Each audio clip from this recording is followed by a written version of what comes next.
Medieval video calls. To the intrepid souls who have ever attempted a video call on a bad connection, may your buffering never be as extreme as a medieval jousting tournament broadcast live to a bewildered tech support team in Tokyo. This book is dedicated to you, to those who have struggled with the complexities of ancient technologies like, well, anything pre-electricity. You also have my deepest sympathy and admiration. Your patience rivals that of a saint trying to explain the concept of a selfie to a knight in shining armor. This one's also for the perpetually bewildered customer service representatives of the world, forever fielding calls from unexpected sources, be it a time-traveling merchant, a panicking blacksmith, or a king desperately trying to schedule a royal Zoom meeting while simultaneously battling a rogue quill and a particularly stubborn crown. May your headsets always have noise cancellation, your patience boundless, and your coffee endlessly refillable. A special dedication goes out to the countless historians and archaeologists who patiently unearth the artifacts and stories of the past, and who, I suspect, have at some point envisioned a similar level of chaotic absurdity in the annals of history. Your painstaking research is what makes these flights of fancy possible, even if they are entirely fictional and historically inaccurate, mostly. Finally, to my ever-patient beta readers, thank you for enduring my endless puns, my questionable attempts at medieval slang, and my general tendency to go slightly mad whenever forced to choose between historical accuracy and pure, unadulterated comedic chaos. Your sanity is a testament to your strength of character, and your feedback invaluable. Chapter 1. The Glitch in Time. The air hung thick with the scent of damp earth and forgotten things. Thomas, a traveling merchant whose cart was more often burdened by dust than profit, peered into the gloom of the crypt. He wasn't searching for treasure, just a quiet place to escape the midday sun and perhaps a moment's respite from the relentless haggling of the market. His usual haunt, a crumbling stone alcove under a gnarled oak, had proven too popular with a family of particularly aggressive wasps. He'd heard whispers of this crypt, a forgotten resting place of some long-dead nobleman, tucked away beneath the village church. Rumor had it that the crypt held nothing but cobwebs and the faintest echo of forgotten prayers, a sentiment Thomas found entirely agreeable. What he didn't expect to find was a sleek, obsidian rectangle nestled amongst the decaying bones and ancient stones. It lay half buried in the dust, its surface surprisingly unscathed. Curiosity, that ever-present companion of the merchant, spurred him to pick it up. It felt strangely cold and smooth against his calloused fingers. He turned it over, noticing the strange symbols etched onto its back. They looked vaguely familiar, almost like the markings on some exotic spice he'd once encountered in a far-off port. As he idly fiddled with a small metallic button on its side, the rectangle flickered to life. A blinding, almost ethereal light filled the crypt, momentarily eclipsing the gloom. Thomas gasped, dropping the device back into the dust.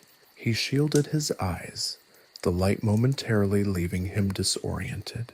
When his vision cleared, the rectangle emitted a low hum, its surface now displaying a shimmering array of colors. Images began to form, blurry faces, brightly colored shapes, and a series of sounds that seemed to erupt from the device itself.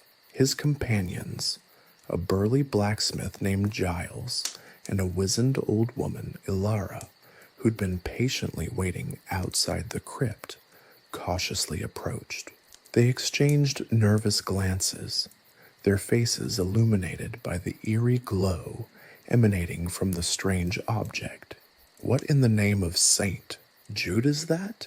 Giles muttered, his voice a gravelly rumble that echoed in the confined space. Thomas, equally perplexed, cautiously picked up the device again. The images on the screen had become clearer now, revealing the faces of several people, their expressions ranging from puzzled to outright bemusement. One of them, a young woman with fiery red hair, was gesturing wildly at the screen. One of the faces, a man with thick-rimmed glasses and a slightly bewildered expression, began to speak. His voice, amplified by the mysterious device, filled the crypt. "Hello? Is anyone there? We're getting some unusual visual input. Is this some kind of new art installation?" Thomas stared, mouth agape. He couldn't understand a word, but the sheer strangeness of the situation was beyond comprehension. He held the device up, its light reflecting in Giles's wide eyes and Alara's wrinkled brow. The woman with red hair spoke again, this time in what sounded like a strange, foreign tongue. The screen flickered again. Then, a small, muddy brown dog, inexplicably drawn to the strange glowing rectangle, snatched it from Thomas's hand and proceeded to chew enthusiastically on the metallic button. The images on the screen changed violently.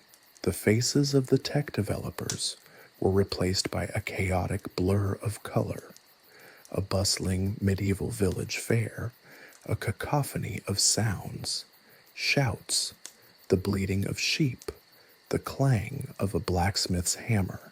A series of barks replaced the developers' voices. The dog, apparently oblivious to its participation in an international incident, continued its assault on the phone. The developers, initially amused by the unexpected glimpse into the past, rapidly descended into a state of frantic technological troubleshooting. Their carefully planned meeting, originally designed to showcase their innovative new video call software, had become an unplanned and thoroughly unpredictable experiment in cross-temporal communication. One developer, a man whose name tag identified him as Raj, frantically tried to regain control, his rapid-fire commands and exclamations punctuating the frantic barks emanating from the device. "Signal lost. Lost signal. What in the world? Is that a dog?" Meanwhile, the village fair continued its merrymaking, oblivious to the fact that its vibrant chaos was being beamed live across continents. Thomas, still clutching the remains of his unexpected artifact, could only watch in stunned amazement as the chaos of the medieval world collided with the organized, tech-driven efficiency of the modern. The screen suddenly went black. Silence, heavy and pregnant with unanswered questions, descended upon the crypt. Thomas and his companions exchanged bewildered glances. The dog, satisfied with its apparent victory over the strange glowing rectangle, trotted off to chase a particularly plump chicken. The technology, it seemed, was as capricious as the medieval world itself. The sudden silence was almost as overwhelming as the sudden noise had been. The quiet was broken only by the drip, drip, drip of water from the crypt's ancient ceiling. The air hung heavy with the residual hum of the device and the lingering smell of damp earth and the faint scent of what Thomas suspected might be burnt chicken. The day had started normally enough, with a mundane trip to a dusty old crypt. Now, Thomas had been thrust into a bewildering situation that involved a strange device, a dog with an impressive appetite for advanced technology, and a bewildering array of foreign voices. The future, it seemed, held far more uncertainties than the seemingly predictable past. The unexpected had arrived, and it had arrived with a considerable amount of technological baggage and a distinct lack of instructions. The question remained, what were they going to do next? The silence in the crypt was shattered by a flurry of frantic voices, this time emanating not from the device, but from a series of tiny, glowing rectangles held by the increasingly agitated faces on Thomas's newly acquired thing. The faces, previously blurry and distorted, were now sharp and clear, their expressions a mixture of disbelief, amusement, and growing panic. One, a young woman with vibrant red hair, pointed a finger at the screen, jabbing it with an almost aggressive energy that made Thomas flinch. She spoke rapidly, her words a torrent of incomprehensible sounds, punctuated by occasional gestures that seemed to suggest both exasperation and a desperate attempt to regain control. Another, a man with a neatly trimmed beard and a name tag that read Anya, spoke slowly, trying to enunciate clearly. "Please," she said, her voice tight with a strained patience. Can you tell us what is happening? Where are you?" Thomas, still reeling from the initial shock, found himself stammering an explanation. I found this." He gestured vaguely at the now silent device. "In the crypt, it showed so people." He struggled to articulate the concept of a video call, a technological marvel so alien to the medieval world. He settled for a simpler explanation. "It is a magical mirror," he announced, his voice echoing in the echoing confines of the crypt, "that shows distant lands." The developers exchanged bewildered glances. The man with thick-rimmed glasses, Raj, let out a long, exasperated sigh. "A magical mirror?" he repeated, his voice laced with disbelief. "Are you telling me that this is some kind of elaborate medieval prank?" "No," Thomas insisted, gesturing emphatically. "It is untrue. I saw faces. They spoke to me, although I did not understand their words." Giles the blacksmith, who had been cautiously observing the proceedings, stepped forward, his curiosity outweighing his skepticism. "So this mirror shows lands far away?" he asked, his voice a rumbling echo in the confines of the crypt. "Can it show me the blacksmiths of Constantinople? I've always wanted to see how they forge their legendary scimitars." The developers, initially amused by the medieval interpretation of their modern technology, were now becoming genuinely concerned. Anya, the woman with the neat beard, attempted a more methodical approach. "Sir," she began, addressing Thomas directly, "can you describe your surroundings? Are you in a castle, a village, anything that might help us pinpoint your location?" Thomas, overwhelmed by the unexpected turn of events, struggled to answer coherently. He described the crypt in detail, the decaying bones, the damp earth, the faint smell of mildew. His descriptions, however, seemed to do little to clarify the situation For the bewildered team of developers, they exchanged puzzled glances, their faces a mixture of frustration and amusement. Raj, the lead developer, muttered something about spatial anomalies and temporal distortions, words that meant absolutely nothing to Thomas, Giles, or Ilara.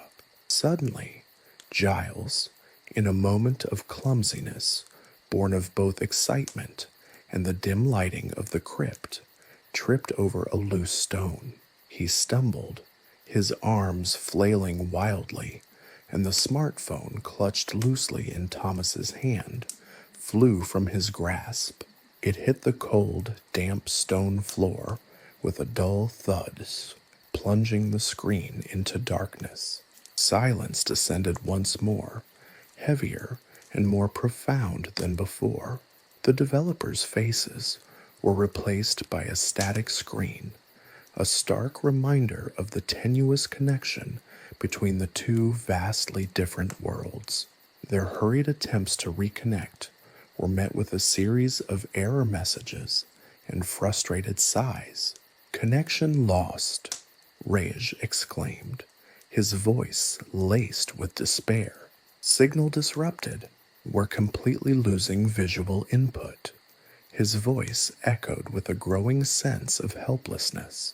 The conversation on the other end degenerated into a cacophony of technical jargon, a language as incomprehensible to Thomas as the medieval world was to the tech team. The attempts to reconnect followed a comical pattern.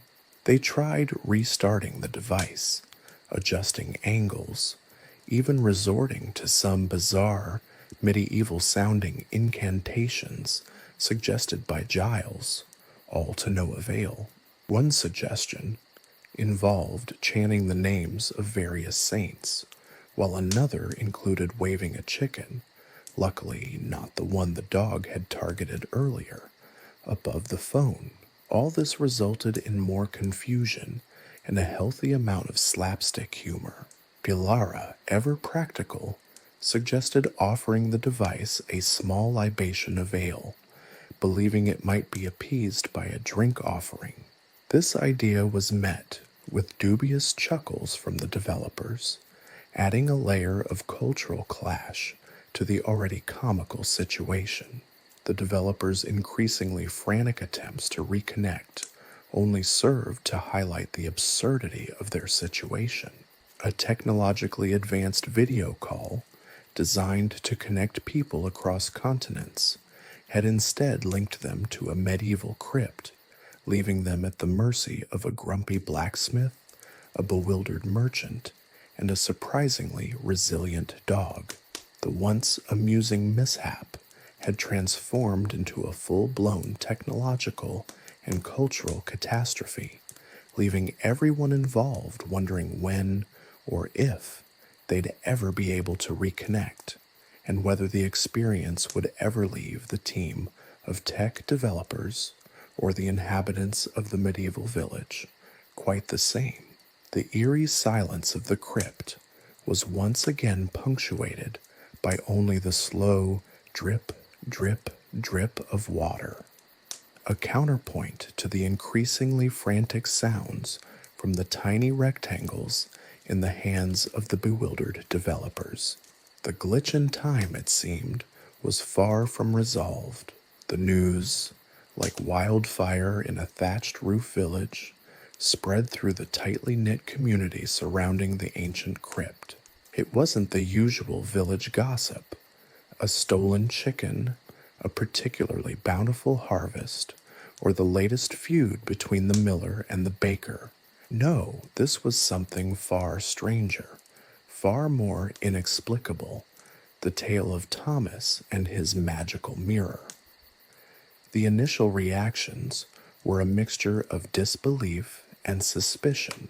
Old Man Hemlock, known for his unshakable skepticism and fondness for strong ale, scoffed openly. A mirror that shows faraway lands? Bah! More likely a trick of the light, or perhaps Thomas has finally succumbed to the vapors. Others, however, were less inclined to dismiss the story so readily. Pilara, known for her keen intellect and practical nature, remained cautiously intrigued. She couldn't explain the device, but the evidence of its existence, in the form of those frantic faces on the tiny glowing rectangles, was undeniable. The village blacksmith, Giles, who had witnessed the event firsthand, added to the burgeoning legend. His account, embellished with a healthy dose of dramatic flair and several strategically placed exclamations, transformed the device into a wondrous artifact, a mystical portal to distant realms. He recounted the frantic gestures of the mirror's inhabitants, their unintelligible language, and the catastrophic consequences of his accidental tumble. His tale, a colorful tapestry of fact and fanciful embellishment, only served to stoke the flames of speculation. The story, of course, didn't remain confined to the village. Word spread like ripples in a pond, reaching the ears of the monks residing in the nearby monastery, a group known for their piety, their scholarship, and their perhaps overly enthusiastic embrace of the supernatural. Brother Benedict, a young monk with an insatiable curiosity and a penchant for the unusual, was particularly captivated by the tale. He saw in the magical mirror not merely a technological marvel, but a divinely ordained instrument, a conduit to the celestial realm itself. Convinced he could use the device to communicate directly with heaven, Brother Benedict, accompanied by a small entourage of equally enthusiastic and perhaps slightly gullible monks, made their way to the crypt. Thomas, initially apprehensive about their visit, found himself reluctantly drawn into their fervent preparations. The monks, armed with candles, incense, and a surprisingly large collection of prayer books, treated the smartphone with the utmost reverence, handling it as if it were a relic of immense spiritual significance. Their attempt to contact heaven was unconventional, to say the least. Brother Benedict, believing that clear pronunciation was paramount, began to recite verses from the Book of Revelations in a booming voice, punctuated by fervent hand gestures. The others joined in, their voices forming a chaotic chorus that echoed through the crypt. The result, however, was not a celestial choir, but rather a series of disjointed, garbled messages that caused a bewildered customer service representative in Tokyo to mutter something about religious spam before abruptly disconnecting the call. The ensuing confusion was breathtaking. The monks, convinced they had been inadvertently cut off by the wrath of a particularly grumpy angel, engaged in a heated debate about the proper protocol for apologizing to a celestial being.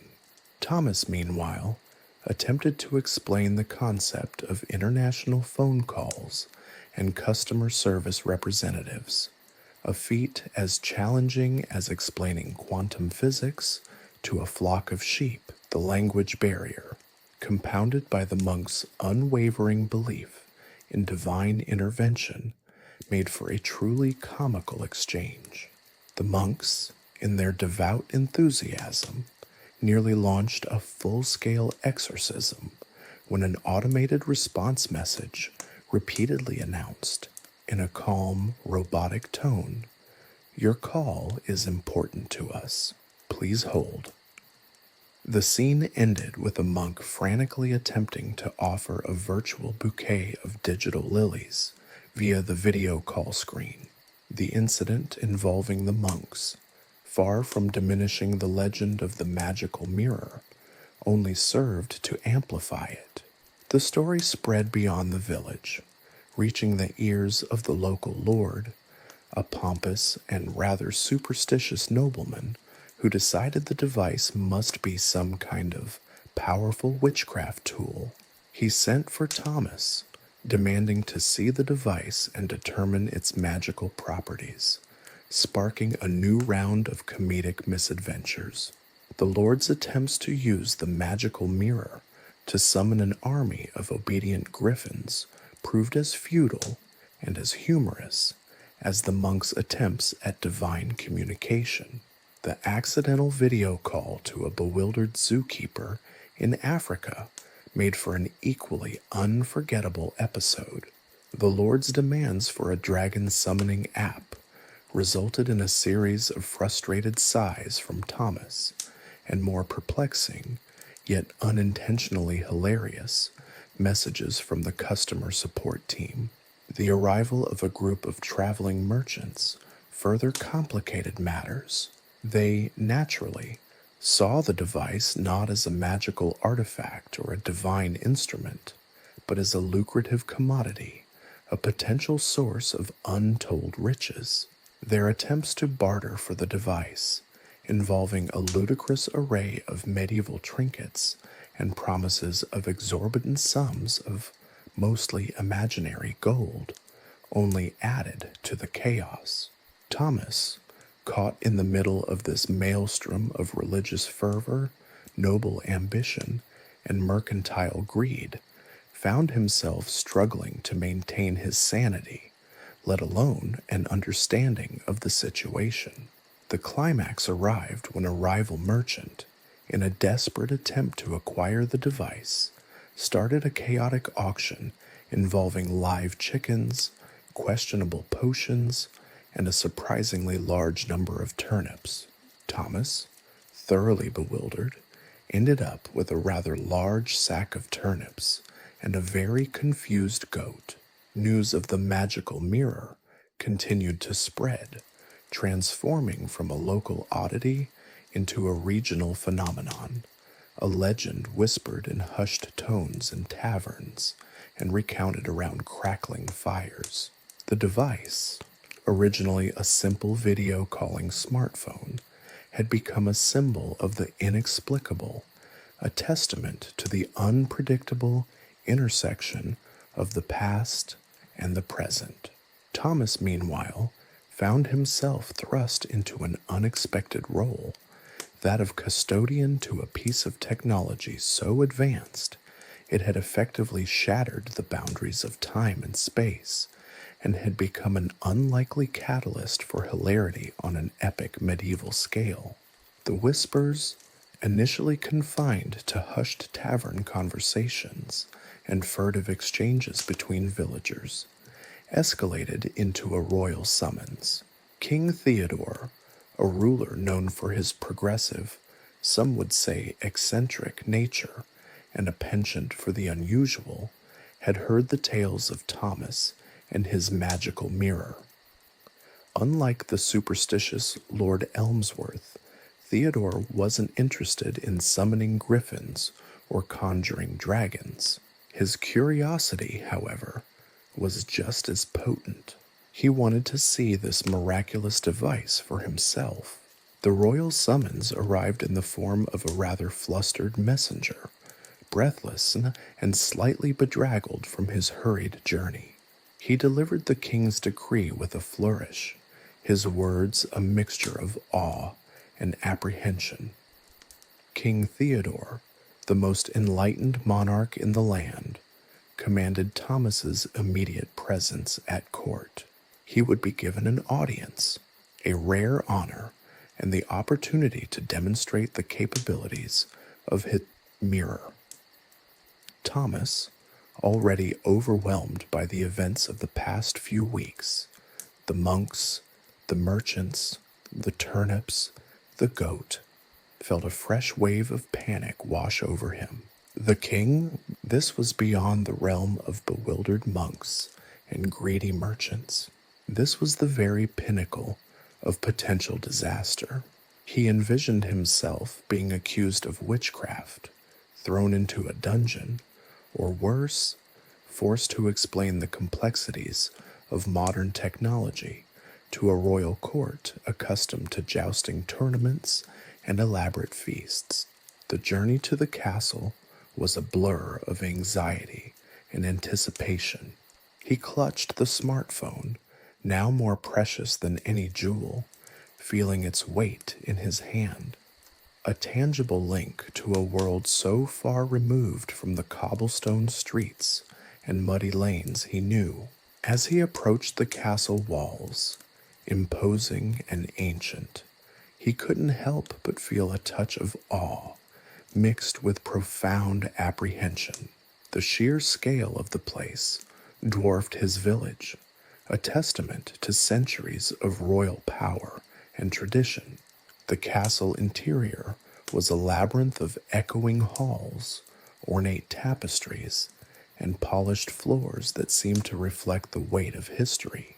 The air thrummed with the almost palpable sense of power and expectation. He was led through endless corridors, past guards in gleaming armor, and courtiers whispering amongst themselves, their curiosity as palpable as the tension.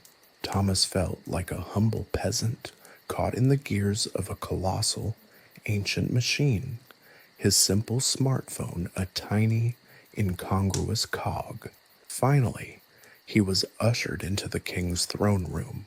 The Rotsum was vast, dominated by a massive throne crafted from dark wood, inlaid with precious stones that shimmered in the candlelight. King Theodore sat upon it, a man of considerable stature, dressed in regal robes of deep crimson and gold.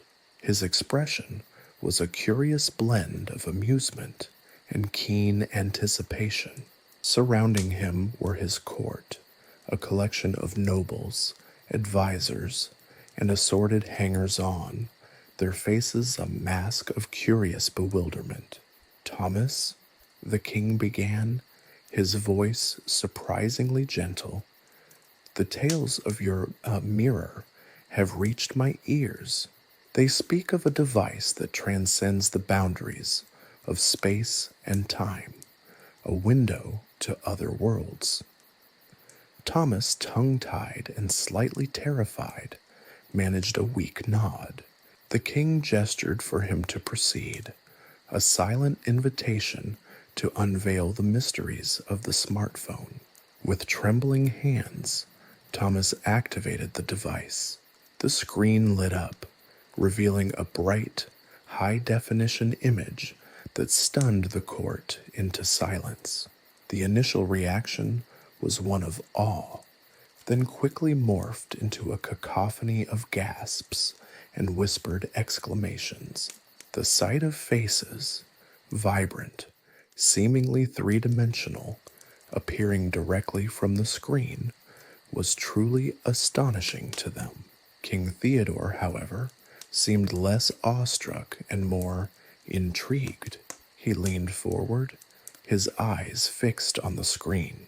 "Magnificent," he murmured, his voice filled with childlike wonder. "Show me, Thomas. Show me its power." The ensuing moments were a blur of frantic gestures, confused instructions, and the occasional outburst of royal laughter. King Theodore, despite his initial fascination, proved to be surprisingly inept with the technology. He accidentally initiated a video call to a startled fishmonger in a distant port, resulting in a series of incomprehensible exclamations from both parties. He then proceeded to inadvertently take several selfies, much to the amusement of the court. The king's attempts to use the smartphone during a serious council meeting proved to be the pinnacle of comedic chaos. He was in the middle of a heated debate regarding the proper taxation of turnips when he accidentally muted the entire council, causing a wave of confused murmurs and frantic gestures. He then attempted to use the phone as a magnifying glass, prompting a courtier to cry out in alarm, fearing he might accidentally shatter the magical mirror. The sheer absurdity of the situation, a king, surrounded by his court, using a modern smartphone as if it were a magical artifact, created a scene of such chaotic delight that the whole room erupted into laughter.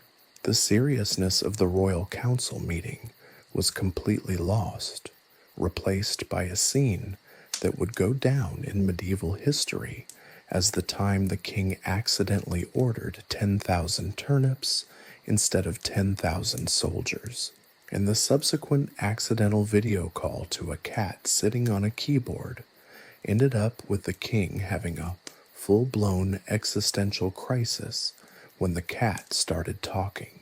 The incident, however, solidified the smartphone's legendary status. The king, far from dismissing the device as a trick, became its most enthusiastic, albeit somewhat clumsy, advocate. The court, once skeptical, were now thoroughly convinced of its miraculous capabilities. Thomas, meanwhile, found himself not only surviving, but thriving amidst the chaos. He was the keeper of the magical mirror, the accidental instigator of royal hilarity, and surprisingly, a member of the court, albeit an incredibly eccentric one. His life, once simple, was now a constant stream of technological mishaps and royal amusement. The medieval internet, as it were, had officially been inaugurated, albeit with a considerable amount of accidental feline commentary. The initial euphoria surrounding the smartphone's arrival at court soon began to fade, replaced by a dawning realization of the stark limitations of the medieval world. The king, initially captivated by the device's miraculous capabilities, was now facing a rather mundane, yet deeply frustrating problem. The battery was dying. The vibrant, lifelike images on the screen flickered, dimming noticeably as the power reserves dwindled. The royal court, initially enthralled by the spectacle, now watched with growing apprehension as their newfound technological marvel threatened to vanish entirely. Thomas, acutely aware of the impending technological apocalypse, tried to explain the concept of charging. The words, however, seemed to evaporate into the thick air of the throne room, leaving behind only bewildered stares and a growing sense of unease. He gestured wildly at the nearly depleted battery indicator, his voice rising in desperation as he attempted to convey the importance of replenishing the device's energy reserves. The courtiers, accustomed to the predictable rhythms of candlelight and the slow, steady burn of fireplaces, simply could not grasp the idea of a finite power source needing constant renewal. But, "It's finished?" King Theodore finally asked, his voice laced with a mixture of disappointment and genuine confusion. He looked at the dimming screen as if it were a dying pet, his regal demeanor momentarily replaced by childlike distress. The courtiers murmured among themselves, their initial awe replaced by a growing sense of anticlimax. The magnificent, magical mirror was faltering, its power apparently as fragile as a butterfly's wing. The ensuing attempts to explain the concept of electricity were nothing short of comical. Thomas, using a combination of gestures, crude drawings in the dust on the floor, and increasingly frantic explanations, attempted to convey the nature of electrons and the flow of current. The king, meanwhile, imagined it as some sort of magical elixir needed to reinvigorate the enchanted mirror, leading to a prolonged and fruitless search for a suitable medieval equivalent. Wine, honey, dragon's blood, all suggestions were met with polite but firm rejections from a desperate Thomas. The search for an alternative power source quickly became the primary focus. The court, now fully invested in the smartphone's survival, suggested various medieval solutions, none of which were remotely compatible with the device's delicate circuitry. One particularly enthusiastic nobleman suggested harnessing the power of the castle's massive trebuchet, reasoning that its potential energy could somehow be converted into electricity.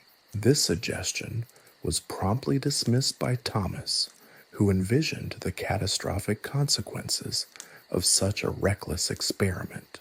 The village mill, with its powerful water wheel, became the next target for Thomas's desperate attempts to recharge the smartphone. The concept seemed plausible, at least to him. He envisioned a system of pulleys, gears, and wires, converting the kinetic energy of the mill into electricity. The reality, however, proved to be significantly more challenging. The villagers, initially skeptical, watched with a mixture of amusement and pity as Thomas struggled to assemble his Frankensteinian contraption. The contraption, cobbled together from salvaged parts and medieval ingenuity, was a magnificent spectacle of failure. The crude gears ground against each other, the pulleys slipped and squeaked, and the entire assembly groaned under the stress of the turning water wheel. The entire thing looked more like a tortured Rube Goldberg machine than a viable power source. Worse still, it produced nothing that remotely resembled electricity, instead creating a series of loud bangs and the occasional shower of sparks. Amid the chaos, Thomas's frustration grew with each passing moment. His efforts were not simply futile, but they attracted unwanted attention and increasingly sarcastic remarks from the ever-growing crowd of onlookers. The monks, ever keen for an opportunity to pronounce their judgments on unconventional endeavors, had added their 2 cents, claiming the contraption to be an unholy union of nature's power and infernal magic. Meanwhile, the king, having witnessed the spectacular failure of the mill-powered charger, decided to take a more hands-on approach. He gathered a small group of royal engineers, whose expertise was primarily in the construction of siege weapons and the design of elaborate torture devices, and tasked them with devising a more regal solution. The ensuing project involved the construction of an enormous clockwork mechanism powered by dozens of hamsters running on a gigantic wheel. The hamster-powered generator, while certainly impressive in scale, failed to produce enough power to even light a single candle. The hamsters, on the other hand, appeared to thrive in their unusual employment. They became the unexpected stars of the court, their tireless efforts eliciting amused sighs from the king and the court. Their newfound fame, unfortunately, did nothing to address the smartphone's rapidly diminishing power. As dusk descended, casting long shadows across the castle courtyard, Thomas slumped against the half-dismantled mill contraption, utterly defeated. The smartphone's screen was now almost completely dark, its once vibrant display reduced to a faint, flickering ghost. The medieval internet was offline, and its future seemed bleak. The king, however, remained surprisingly optimistic. He suggested a bonfire. Perhaps the intense heat could somehow magically recharge the device. This is where we leave our hero and his magnificent, albeit malfunctioning, magical mirror. The journey of technology to the medieval age has only just begun, and it has not been an easy one. The early adoption challenges are vast and plentiful, but as we shall see, this is far from the end of the story. The adventure into the whimsical world of medieval mishaps continues, as Thomas and his quirky group attempt to navigate the technological wilderness, one clumsy step at a time. Will they succeed? Will the smartphone's power be restored? The answers lie ahead, amidst a cascade of medieval mayhem and technological blunders. Chapter 2: Medieval Memes. Just as despair threatened to engulf Thomas, a flicker of movement on the smartphone screen caught his eye. The screen, though nearly devoid of power, wasn't entirely black. A faint, ghostly image pulsed weakly, showing a blurry image of the castle courtyard.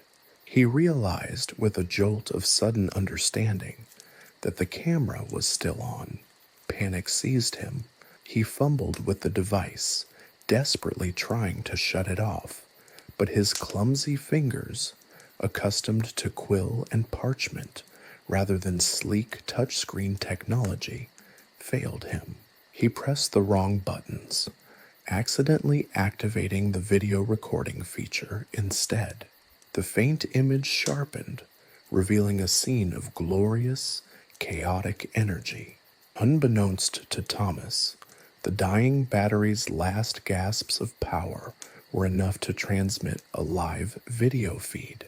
A live feed that inexplicably was reaching the modern-day developers back in the 21st century. Across the vast gulf of time, the medieval world had made an accidental broadcast, a bizarre and hilarious intrusion into the digital realm. On the other side of the screen, the developers, alerted by the sudden surge of activity on their remote monitoring system, watched in stunned silence. The initial image was blurry and grainy, but as the camera adjusted, it became clear. A jousting tournament was in full swing, the event entirely oblivious to its global audience. The scene unfolded with a vibrant energy, a blend of medieval chivalry and chaotic absurdity that transcended the time and space. The first knight to enter the frame was a portly fellow, resplendent in gleaming armor, his lance held high. He charged towards his opponent with the ferocious determination of a boar tackling a haystack, only to stumble spectacularly over a stray chicken that had wandered into the arena. The chicken, momentarily stunned, squawked indignantly before waddling off. The knight's embarrassment was profound and palpable, his armor clanging as he struggled to regain his feet. The developers, initially shocked, erupted into unrestrained laughter.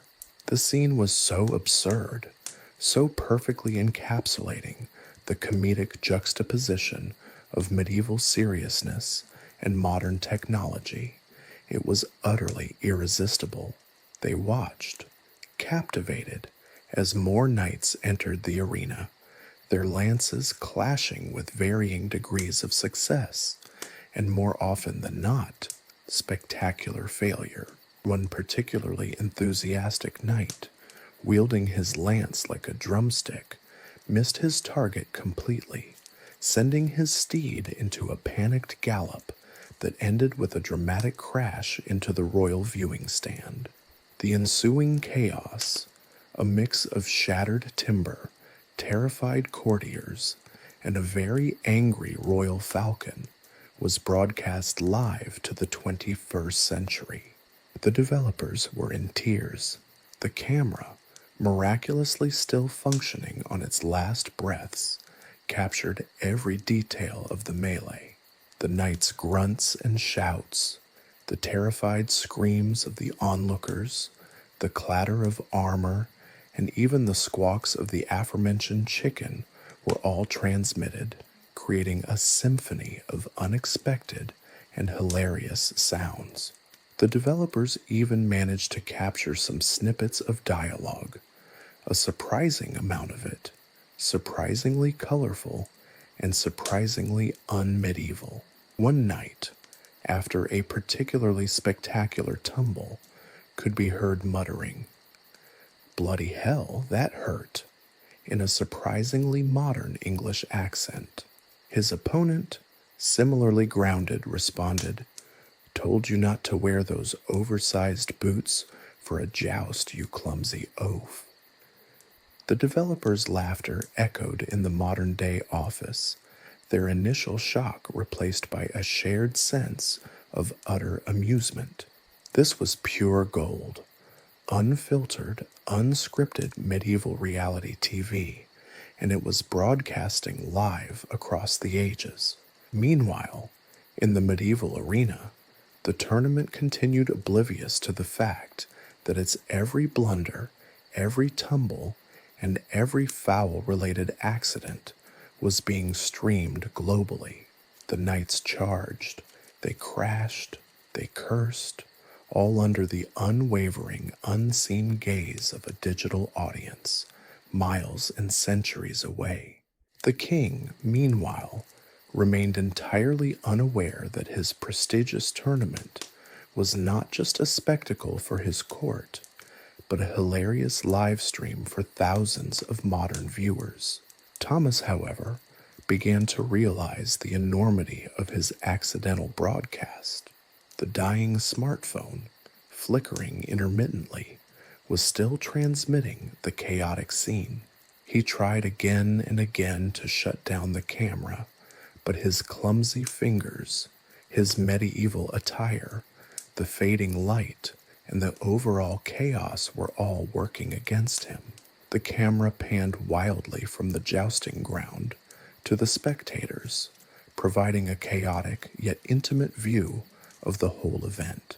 The camera captured the horrified face of the royal falconer, whose prized bird had been nearly trampled by the runaway steed. The camera followed a stray dog that had somehow gotten into the royal viewing stand and was now attempting to steal a sausage from a royal courtier's plate. The camera even lingered on a scene of an intense argument between two monks over the theological implications of a particularly ill-aimed lance. The absurdity of the situation dawned upon Thomas. The monumental disconnect between the age-old traditions on display and the modern technology that was broadcasting them to the world. The irony was staggering, the comedy undeniable. He felt a helpless mixture of panic and amusement as the live stream continued, documenting the medieval world in a way no historian could ever have predicted. As the tournament neared its end, the final joust between two particularly valiant, if clumsy, knights was broadcast live with all the attendant glory and the unavoidable falls. It ended, as so many medieval events did, with a flurry of activity, loud cheering, and a chaotic scattering of onlookers fleeing from flying debris and errant horses. Finally, the smartphone's battery gave out, plunging the screen into darkness. The live stream abruptly ended. Silence descended upon the medieval courtyard, interrupted only by the rustling of leaves and the distant sounds of celebratory revelry. On the other side of time, in the modern-day office, a stunned silence followed the sudden cutoff, then erupted into laughter again.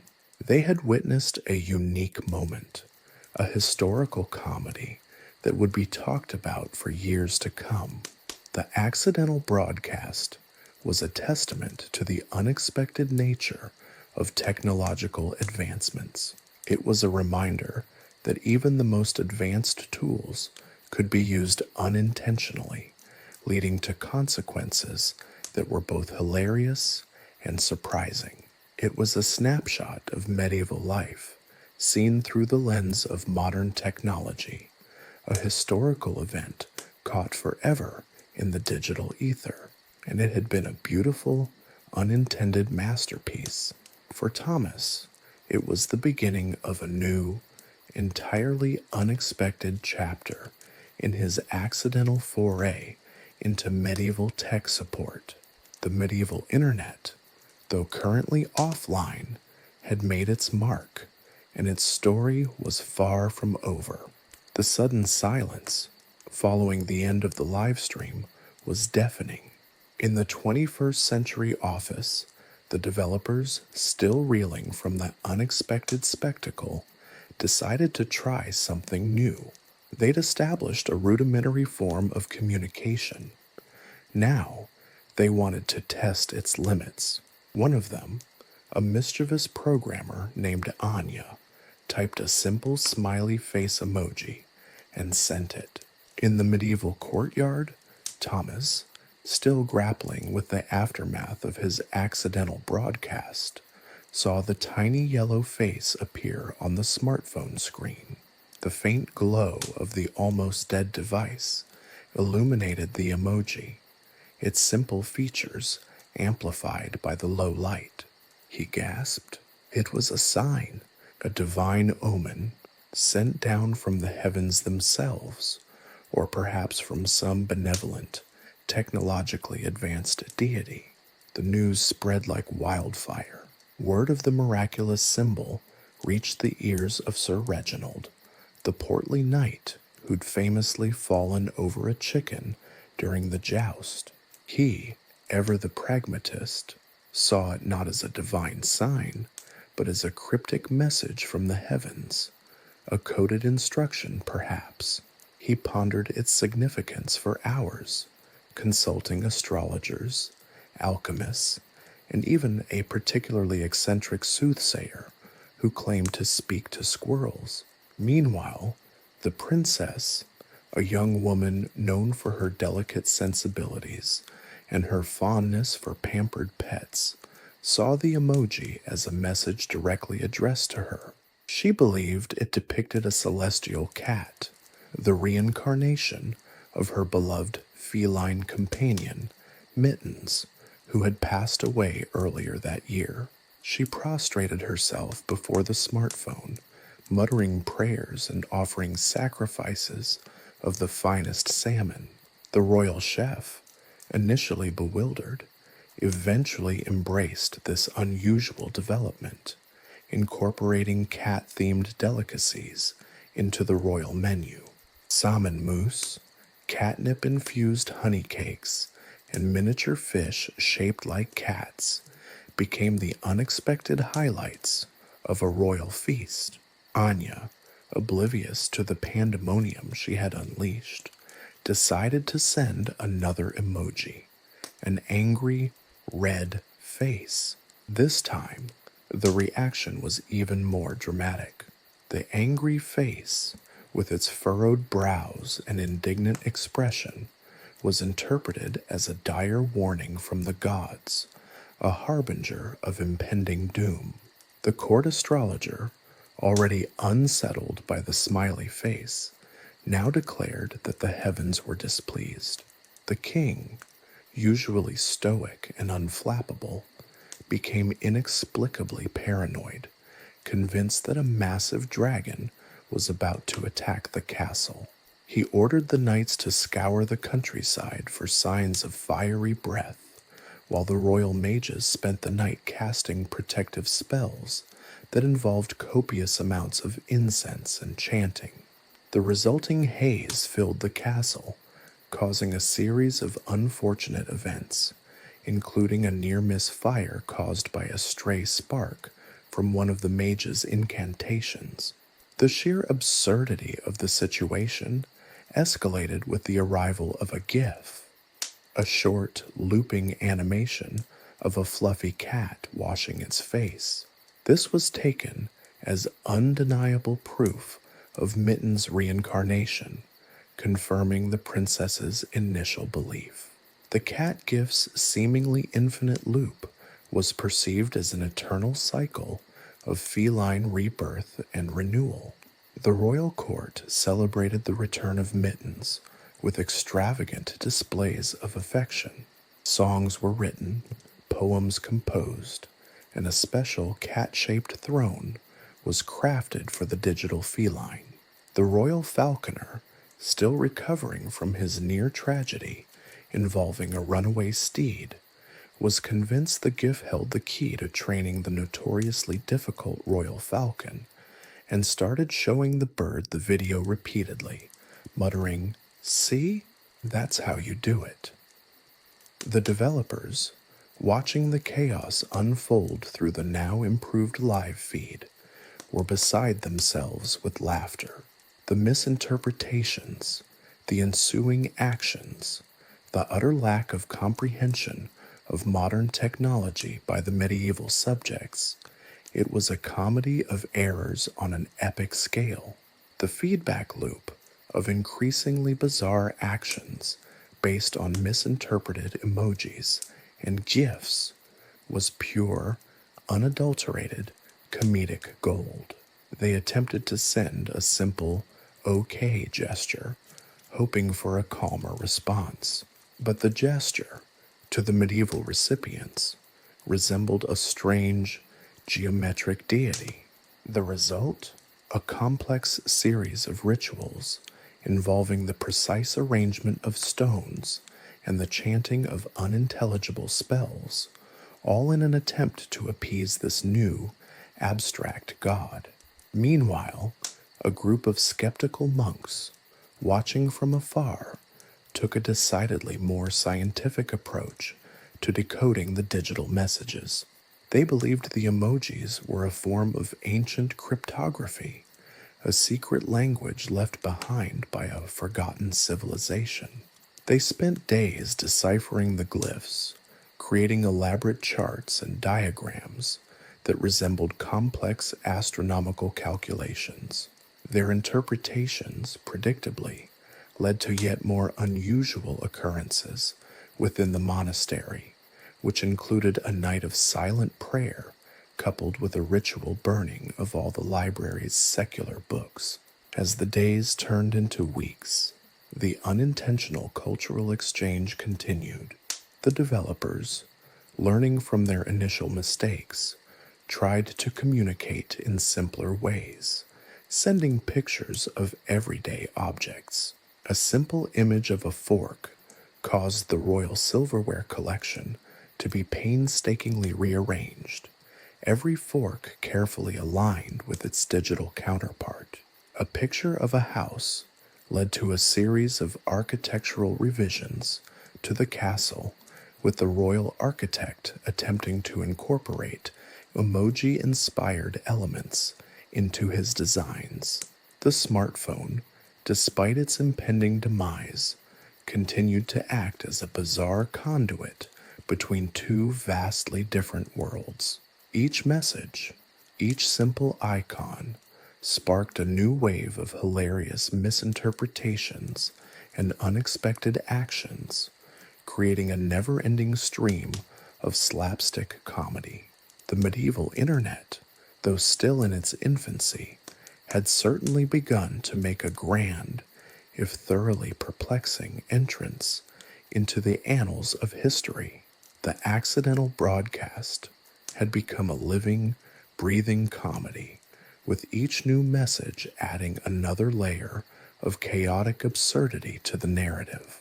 The story, it seemed, was far from over, and in a medieval world where technology had gone hilariously awry, the laughter would continue to echo through the ages. The smartphone, affectionately nicknamed the Devil's Whispering Box by the more superstitious villagers, lay on the workbench in the blacksmith's forge, its screen flickering weakly.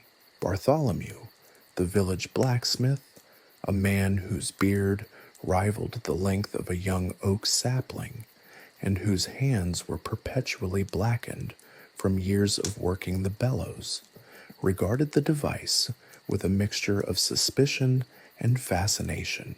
He'd witnessed the strange goings-on in the royal court, the frantic knights searching for dragons, the princess's obsession with the digital cat, and he'd heard the whispers, tales of a miraculous device capable of showing pictures and communicating across distances.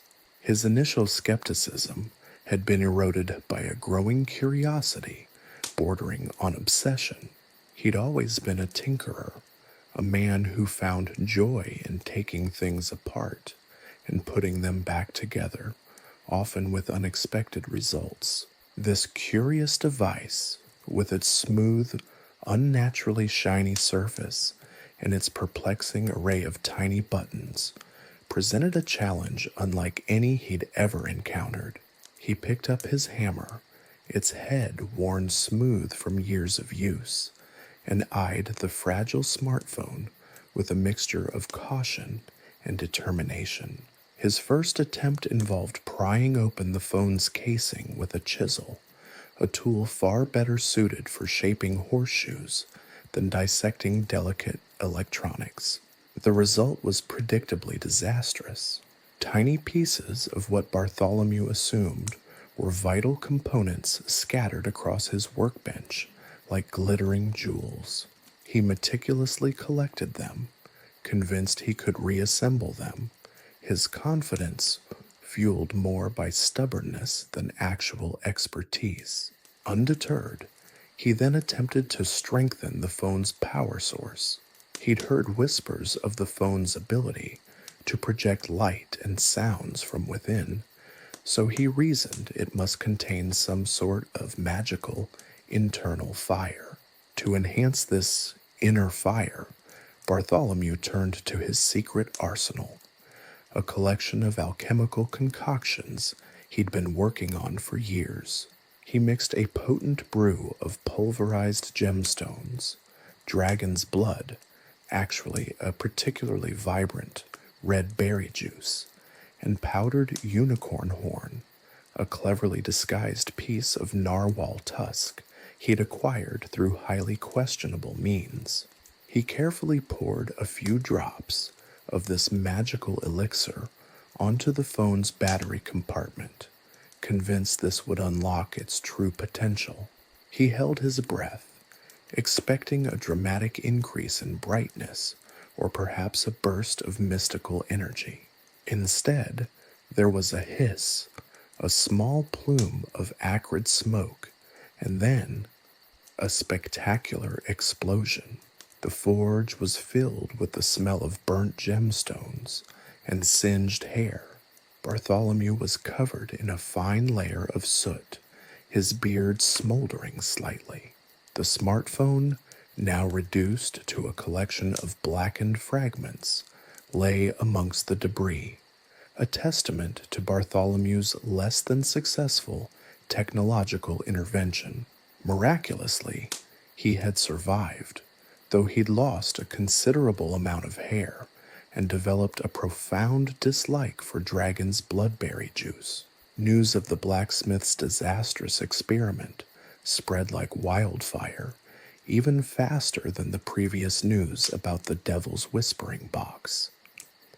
The villagers were both horrified and amused. Some whispered that Bartholomew had angered the spirits of the earth. Others speculated that he'd finally gone mad, while others were simply impressed by his unwavering enthusiasm for technological mayhem. Even Sir Reginald's, recovering from the dragon-slaying fiasco, found himself chuckling at the tale. The princess, still convinced that the digital mittens was somehow involved, sent the blacksmith a gift basket filled with salmon and catnip. This gesture, however unintentional, only added to the mythos surrounding the blacksmith and his ill-fated attempt to improve the smartphone. Determined to redeem himself, Bartholomew, ever the optimist, decided to approach the challenge from a different angle. He'd heard whispers from the monks, those ever so slightly unhinged scholars who had been attempting to decipher the device's inner workings. They believed that the device held secrets, revealed only through meticulous study of sacred geometry and ritualistic incantations. Bartholomew, never one to shy away from the arcane, decided to incorporate some of the monk's suggestions, carefully constructing elaborate geometric patterns around the phone's remains. He placed specific gemstones, precisely aligned with certain celestial bodies, and performed a series of chants and rituals that involved copious amounts of incense and vigorous waving of his arms. Unfortunately, the second attempt to revive the Devil's Whispering Box resulted in another spectacular, though thankfully less explosive, failure. This time, the incantations seemed to attract a swarm of particularly aggressive wasps who took an immediate dislike to Bartholomew's beard. The aftermath involved a frantic chase across the forge, Bartholomew yelling, swatting, and tripping over his tools. He ended up with a face resembling a pincushion, but still possessing the unshakable belief that he could tame this technological beast. The villagers, witnesses to this latest debacle, now regarded Bartholomew with a mixture of amusement and grudging admiration. His failures were spectacular, his dedication unwavering, and his imagination boundless. Word of his technological misadventures reached even the ears of the king, who, having finally recovered from his dragon-induced paranoia, issued a royal decree. Bartholomew was to be officially recognized as the court alchemist of technological improvisation, a title that mostly existed to make the king laugh. The villagers laughed too, but behind their laughter lay a respect for their audacious, somewhat accident-prone blacksmith. After all, who else would attempt to improve upon the magical wonders of the Devil's Whispering Box? Bartholomew's quest to unravel the secrets of modern technology, using only medieval tools and an extraordinarily vivid imagination, was far from over. His next attempt involved attempting to power the device with captured lightning, an endeavor that promised even more laughs, and perhaps a few more near-miss disasters. The afternoon sun cast long shadows across the jousting field, the dust settling slowly after the morning's chaotic events. The tournament, initially a display of chivalrous skill, had been irreversibly altered by the intrusion of the smartphone, now affectionately, if somewhat ironically, dubbed the King's Mirthmaker. Sir Reginald, still slightly dazed from his near-death experience with the dragon, a particularly aggressive goat as it turned out, watched the proceedings with a mixture of bewilderment and amusement. He'd lost his jousting match, not to a rival knight, but to a misplaced finger on the smartphone screen, resulting in a rather unfortunate, albeit hilarious, broadcast of his undergarments to the entire kingdom. The footage, thankfully short-lived, had nonetheless become the talk of the tournament. The knights, spurred on by a combination of competitive spirit and a desire to understand this baffling new technology, had begun incorporating the smartphone into their training. Sir Gareth, renowned for his brute strength, attempted to use the phone as a weight, swinging it around with alarming force. His attempts, thankfully, did not result in any further technological damage, but they did provide ample entertainment for the onlookers. Sir Lancelot, known for his nimble agility, tried to incorporate the smartphone into his equestrian training, attempting to balance it precariously on his lance while riding at full gallop. The result was, unsurprisingly, a spectacular tumble, followed by a lengthy and somewhat humiliating attempt to retrieve the device from a mud puddle. The king, however, remained uncharacteristically amused throughout. He had, after all, witnessed the entirety of Sir Reginald's unfortunate underwear display, an event that surpassed even the most extravagant spectacles of his long reign. The laughter that had originally stemmed from the absurdity of the situation had now blossomed into something else entirely, a genuine appreciation for the unforeseen comedic potential of the modern world crashing into the medieval one. He declared the smartphone a national treasure, a device that had brought more joy to his court than any dragon-slaying feat ever could. By the beard of Merlin, the king boomed, his laughter echoing across the field. This mirth-maker is the most entertaining thing to grace these grounds since that time the royal goose escaped and laid an egg in the queen's wine cellar. Let the games continue, but let them also incorporate this marvel of modern technology. The news spread rapidly, even more rapidly than the initial rumors of the Devil's Whispering Box. Word reached the neighboring kingdoms, sparking a mixture of curiosity and concern.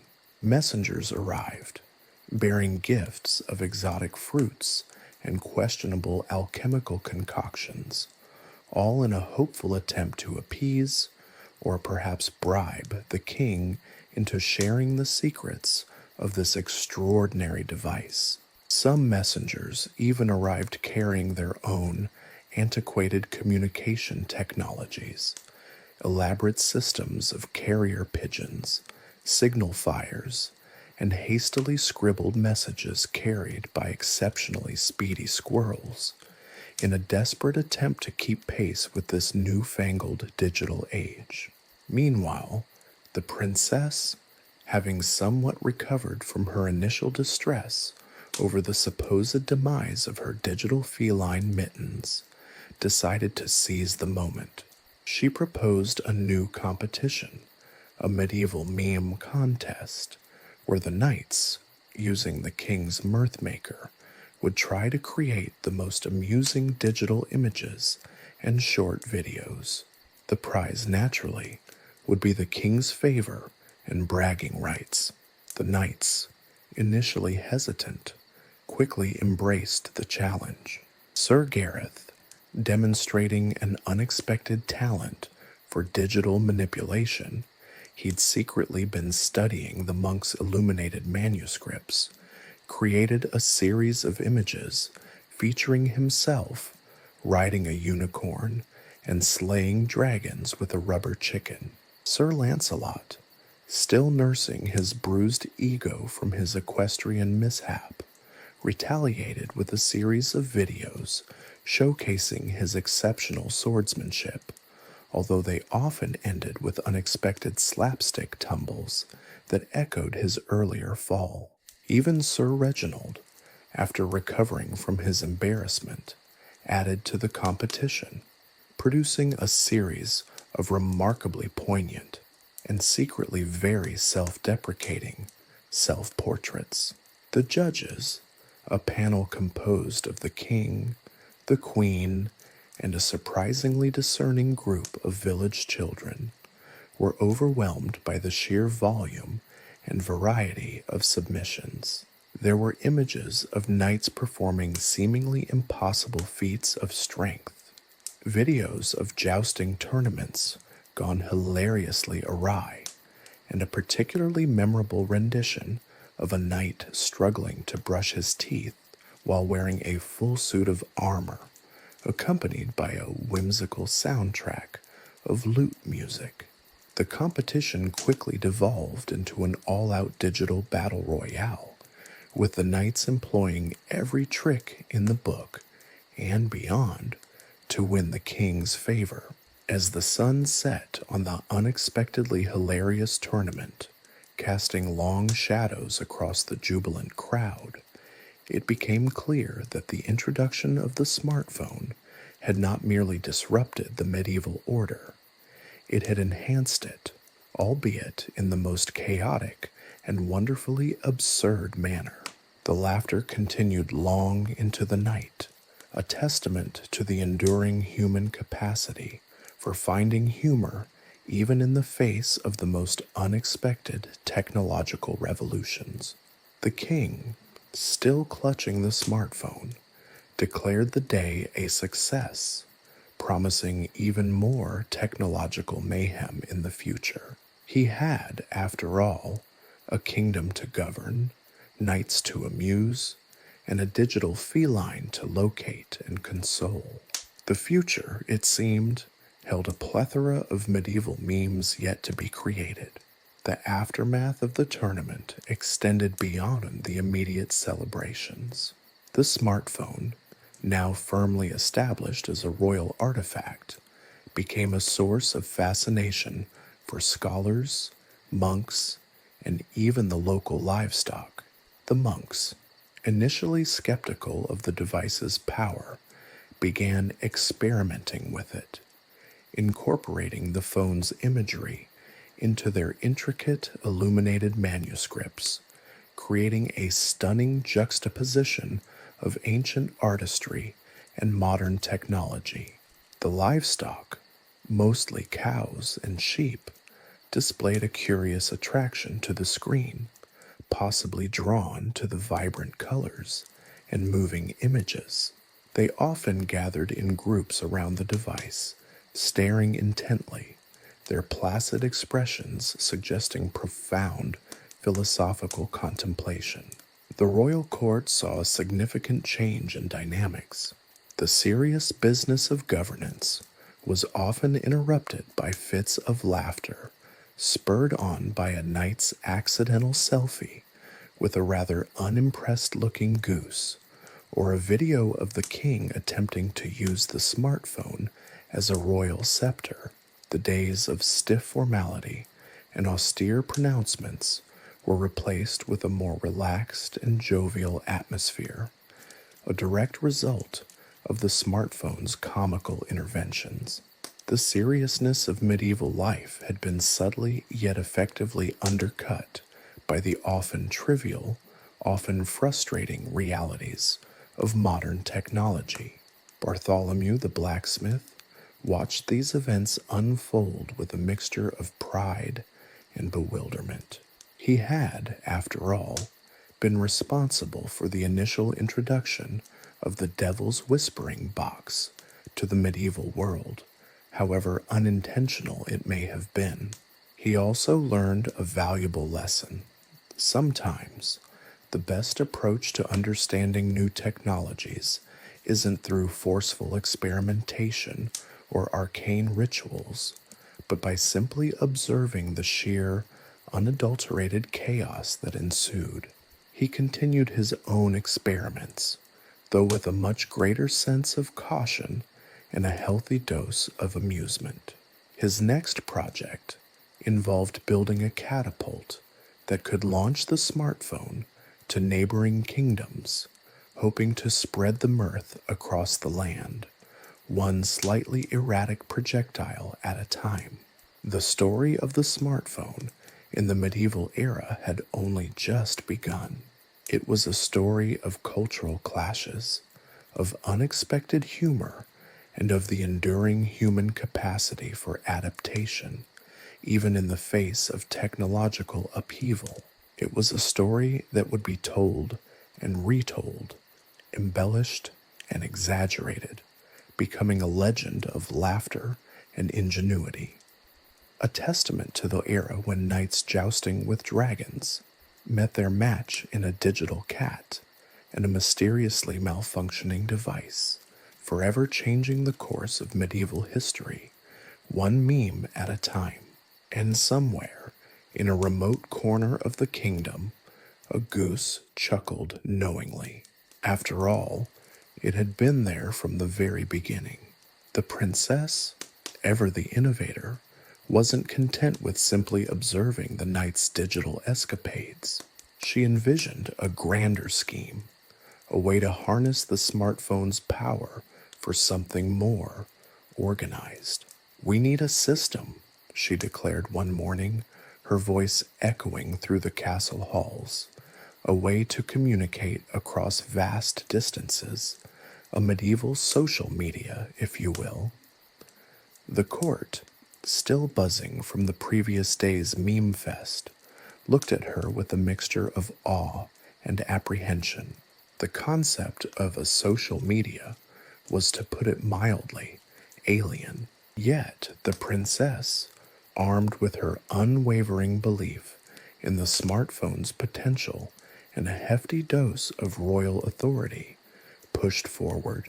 Thomas, a surprisingly tech-savvy traveling merchant who had initially stumbled upon the smartphone in a rather unusual manner, let's just say it involved a grumpy dragon and a very unexpected delivery, was summoned to the royal court. He found himself surrounded by curious knights, skeptical scholars, and a surprisingly enthusiastic group of royal scribes, all eager to witness the unfolding of the princess's ambitious plan.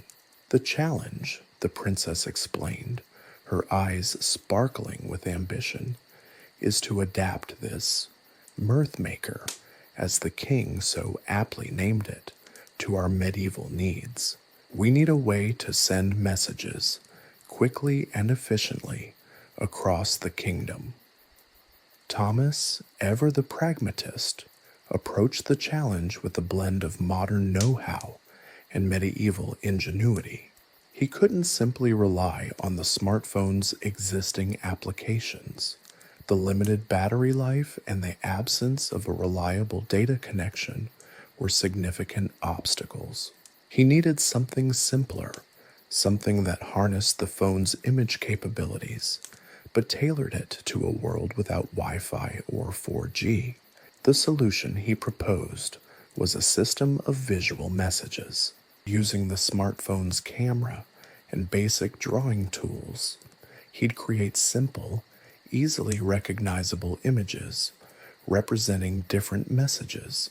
A drawn sun would signify good weather, a rain cloud would indicate impending storms, and a single drawn sword would signal urgent news. Each image would be printed using a crude but effective method. The phone's display projected onto a sheet of parchment using an ingenious system of mirrors and lenses, crafted by the remarkably resourceful Bartholomew, the blacksmith. The messages themselves wouldn't be detailed narratives. They would instead rely on universally understood symbols, conveying critical information in a straightforward manner. This rudimentary form of communication was surprisingly effective, eliminating the ambiguities inherent in the previous methods of communicating. The system was a crude, medieval adaptation of a modern technology, showcasing the human ability to adapt and innovate, no matter the tools at hand. The knights, initially hesitant about this new approach, embraced it with surprising enthusiasm. They began experimenting with the visual vocabulary, devising new symbols, and perfecting their artistic skills. Sir Gareth, despite his preference for brute force, displayed an unexpected talent for minimalist design. His sun symbol, renowned for its cheerful simplicity. Sir Lancelot, still slightly embarrassed by his earlier equestrian mishaps, focused on the symbolic depiction of horses, creating a series of increasingly elaborate and hilariously expressive equestrian icons. Even Sir Reginald, ever the self-deprecating soul, contributed a series of amusing self-portraits depicting himself in various states of comical distress. The monks, initially suspicious of the smartphone's devilish influence, proved to be unexpectedly resourceful allies. Their meticulous attention to detail and skill in calligraphy enabled them to refine the printing process, leading to more legible and visually appealing messages. They also contributed to the symbolic vocabulary, adding intricate religious symbols and medieval iconography to the visual language. The system, however, wasn't without its glitches. The smartphone's limited battery life remained a persistent concern, requiring the knights to carefully ration the phone's use.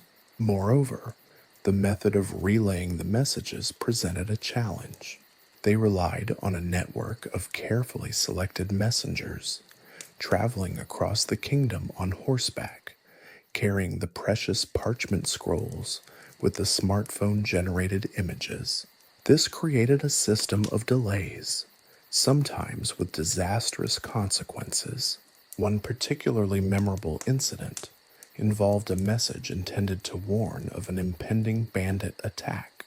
The message, a drawing of a menacing bandit brandishing a sword, was unfortunately misinterpreted by a messenger with a less than stellar understanding of pictorial communication. He saw the sword as a symbol of celebration and heralded the news with much fanfare, thereby alerting the bandits of their impending surprise attack. Despite such mishaps, the system proved surprisingly effective. It provided a rapid, albeit unconventional, means of communication across the kingdom. The smartphone, initially a source of amusement and chaos, became an integral part of the kingdom's infrastructure, proving that even in the most technologically deprived era, ingenious adaptations could transform the simplest of tools into powerful instruments of communication. The princess's vision of a medieval social media wasn't complete, but it was a start. It was a testament to the creative ingenuity of the medieval mind, combining ancient practices with modern technology in a way that no one could have predicted. It was messy, chaotic, often hilarious, and surprisingly effective. And as the sun set on another day of technological marvels and medieval mishaps, the kingdom learned that innovation, like a good meme, can spread faster than any horse-borne messenger. The future of medieval communication was still unwritten, but it held the promise of more laughter, more mishaps, and undoubtedly more wonderfully absurd attempts to adapt modern technology to a world completely unprepared for it. The goose, meanwhile, remained a silent observer, its wisdom and cryptic chuckling a constant reminder of the unpredictable nature of progress, especially when it involves smartphones and medieval knights. Chapter 3: Technological Tribulations. The initial euphoria surrounding the kingdom's nascent visual social media began to wane as a more insidious problem reared its ugly head: the signal, or rather, the lack of signal.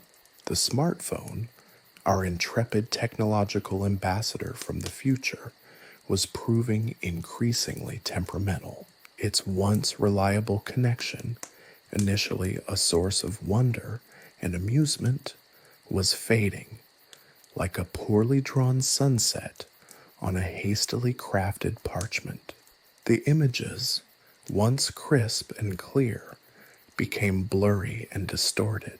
Sir Gareth's cheerful sun morphed into a splotchy, vaguely ominous blob. Sir Lancelot's meticulously rendered horses resembled abstract expressionist nightmares.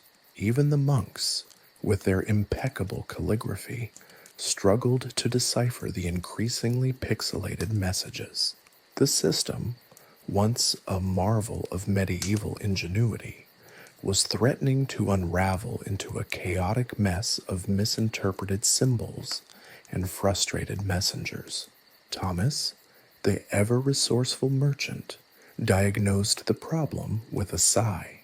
"The signal," he explained, his face etched with the same weary expression, one might find on a medieval alchemist after a particularly disastrous experiment, is weak, terribly weak. This device, it needs, well, it needs something more than these stone walls. He gestured vaguely towards the castle, its thick walls seemingly absorbing the ethereal waves of the smartphone's digital whispers. The princess, never one to shy away from a challenge, immediately declared a quest. A quest, not for a holy relic or a mythical beast, but for a better signal. The court, initially amused by the absurdity of the situation, quickly realized the seriousness of the problem. A kingdom relying on a communication system prone to random signal drops was a kingdom teetering on the edge of chaos. The quest for a better signal was predictably fraught with peril and punctuated by bouts of slapstick comedy. Their first attempt involved climbing the highest mountain in the kingdom, a feat that tested not only their physical endurance, but also their ability to maintain a precarious grip on the precious smartphone amidst the perilous winds. The summit, however, proved to be a digital dead zone. The signal was, if anything, even weaker than in the valley below. Their next attempt took them to the vast, desolate plains, a landscape as barren of digital signals as it was of trees. The knights, accustomed to the thrill of battle, found themselves grappling with a different kind of enemy, the invisible forces that conspired to keep their smartphone offline. Their attempts to boost the signal using crudely fashioned antennas made from branches and scraps of metal were met with resounding failure, punctuated only by the occasional static-filled burst of digital gibberish. The monks, ever the pragmatists, suggested a different approach. Drawing upon their extensive knowledge of sacred sites and ley lines, they believed, perhaps mistakenly, that these mystical conduits of energy might also enhance the smartphone's signal. They led the group to a remote, ancient stone circle. The atmosphere was thick with mystical energy, or so they claimed, though Thomas suspected it was more likely due to the dense fog.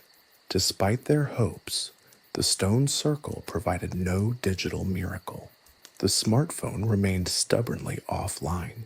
The quest for a better signal started to resemble a medieval pilgrimage, a holy crusade undertaken not for religious salvation, but for the salvation of their increasingly erratic communication system. The knights, initially skeptical, began to take on a quasi-religious fervor, their faces illuminated by the flickering light of the phone's screen as they chanted, "More bars, more bars," in a surprisingly catchy, if slightly off-key rhythm. Thomas, however, was losing hope. He realized that the problem was far more fundamental than simply finding a high vantage point. The medieval landscape, with its lack of metal towers and sophisticated infrastructure, was simply incompatible with the technology he was trying to harness.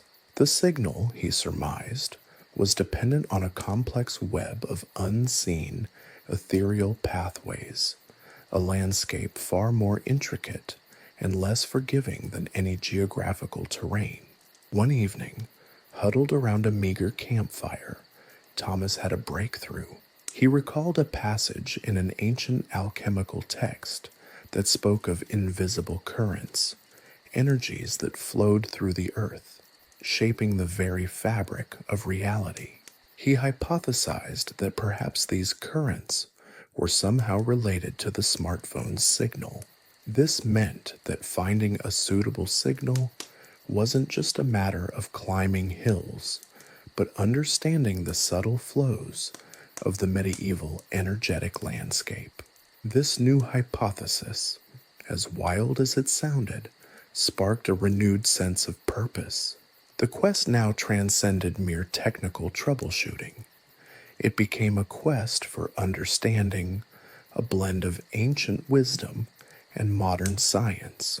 They began to study the lay of the land with new eyes, seeking subtle clues, the alignment of rocks, the flow of rivers, the direction of the wind, all potential indicators of these elusive, invisible currents. Their quest for signal turned into a fascinating exploration of the land itself, revealing its previously unseen properties, linking them to their understanding of technology in a profound way. The hunt was far from over, but the change in approach was palpable.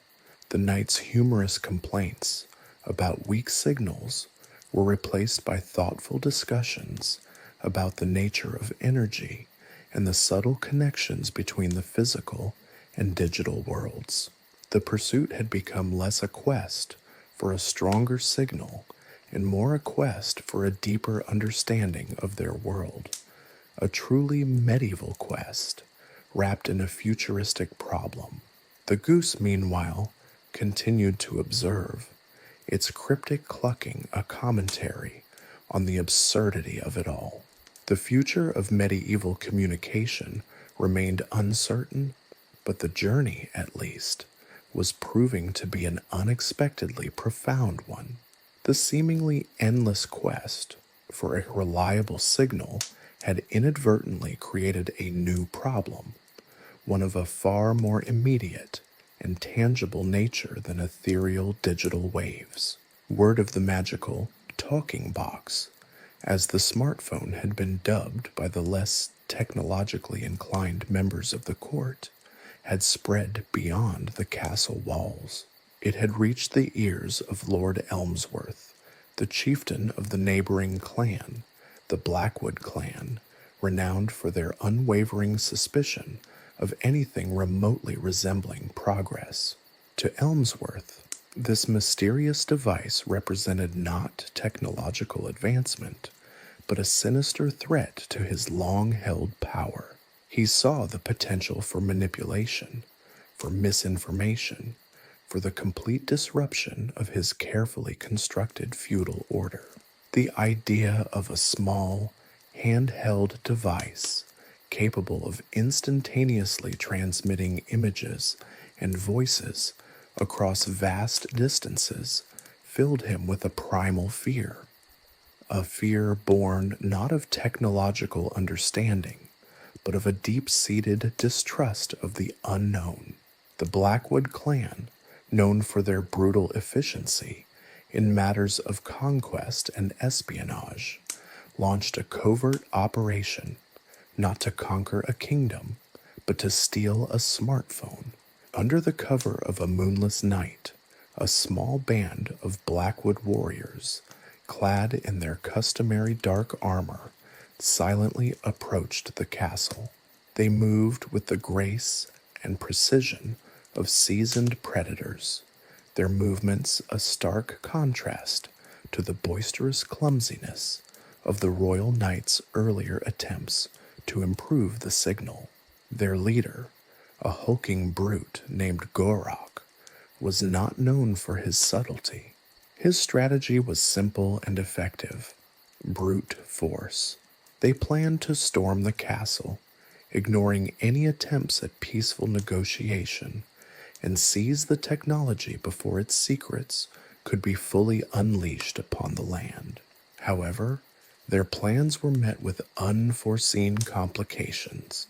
First, they underestimated the alertness of Sir Reginald, the castle's night watchman, a man whose boredom had been significantly reduced by the arrival of the smartphone. He had been eagerly awaiting his next video call with his betrothed in a neighboring village, a relationship that had blossomed thanks to the very technology the Blackwood clan sought to steal. The first sign of the encroaching warriors was not a clash of steel, but a faint notification ping from the smartphone, announcing an incoming call from Sir Reginald's sweetheart. This unexpected alert gave them valuable time. Second, they significantly overestimated their own technological prowess. They had envisioned a swift, silent raid, a quick grab and run operation. What they hadn't accounted for was the sheer strangeness of the device itself.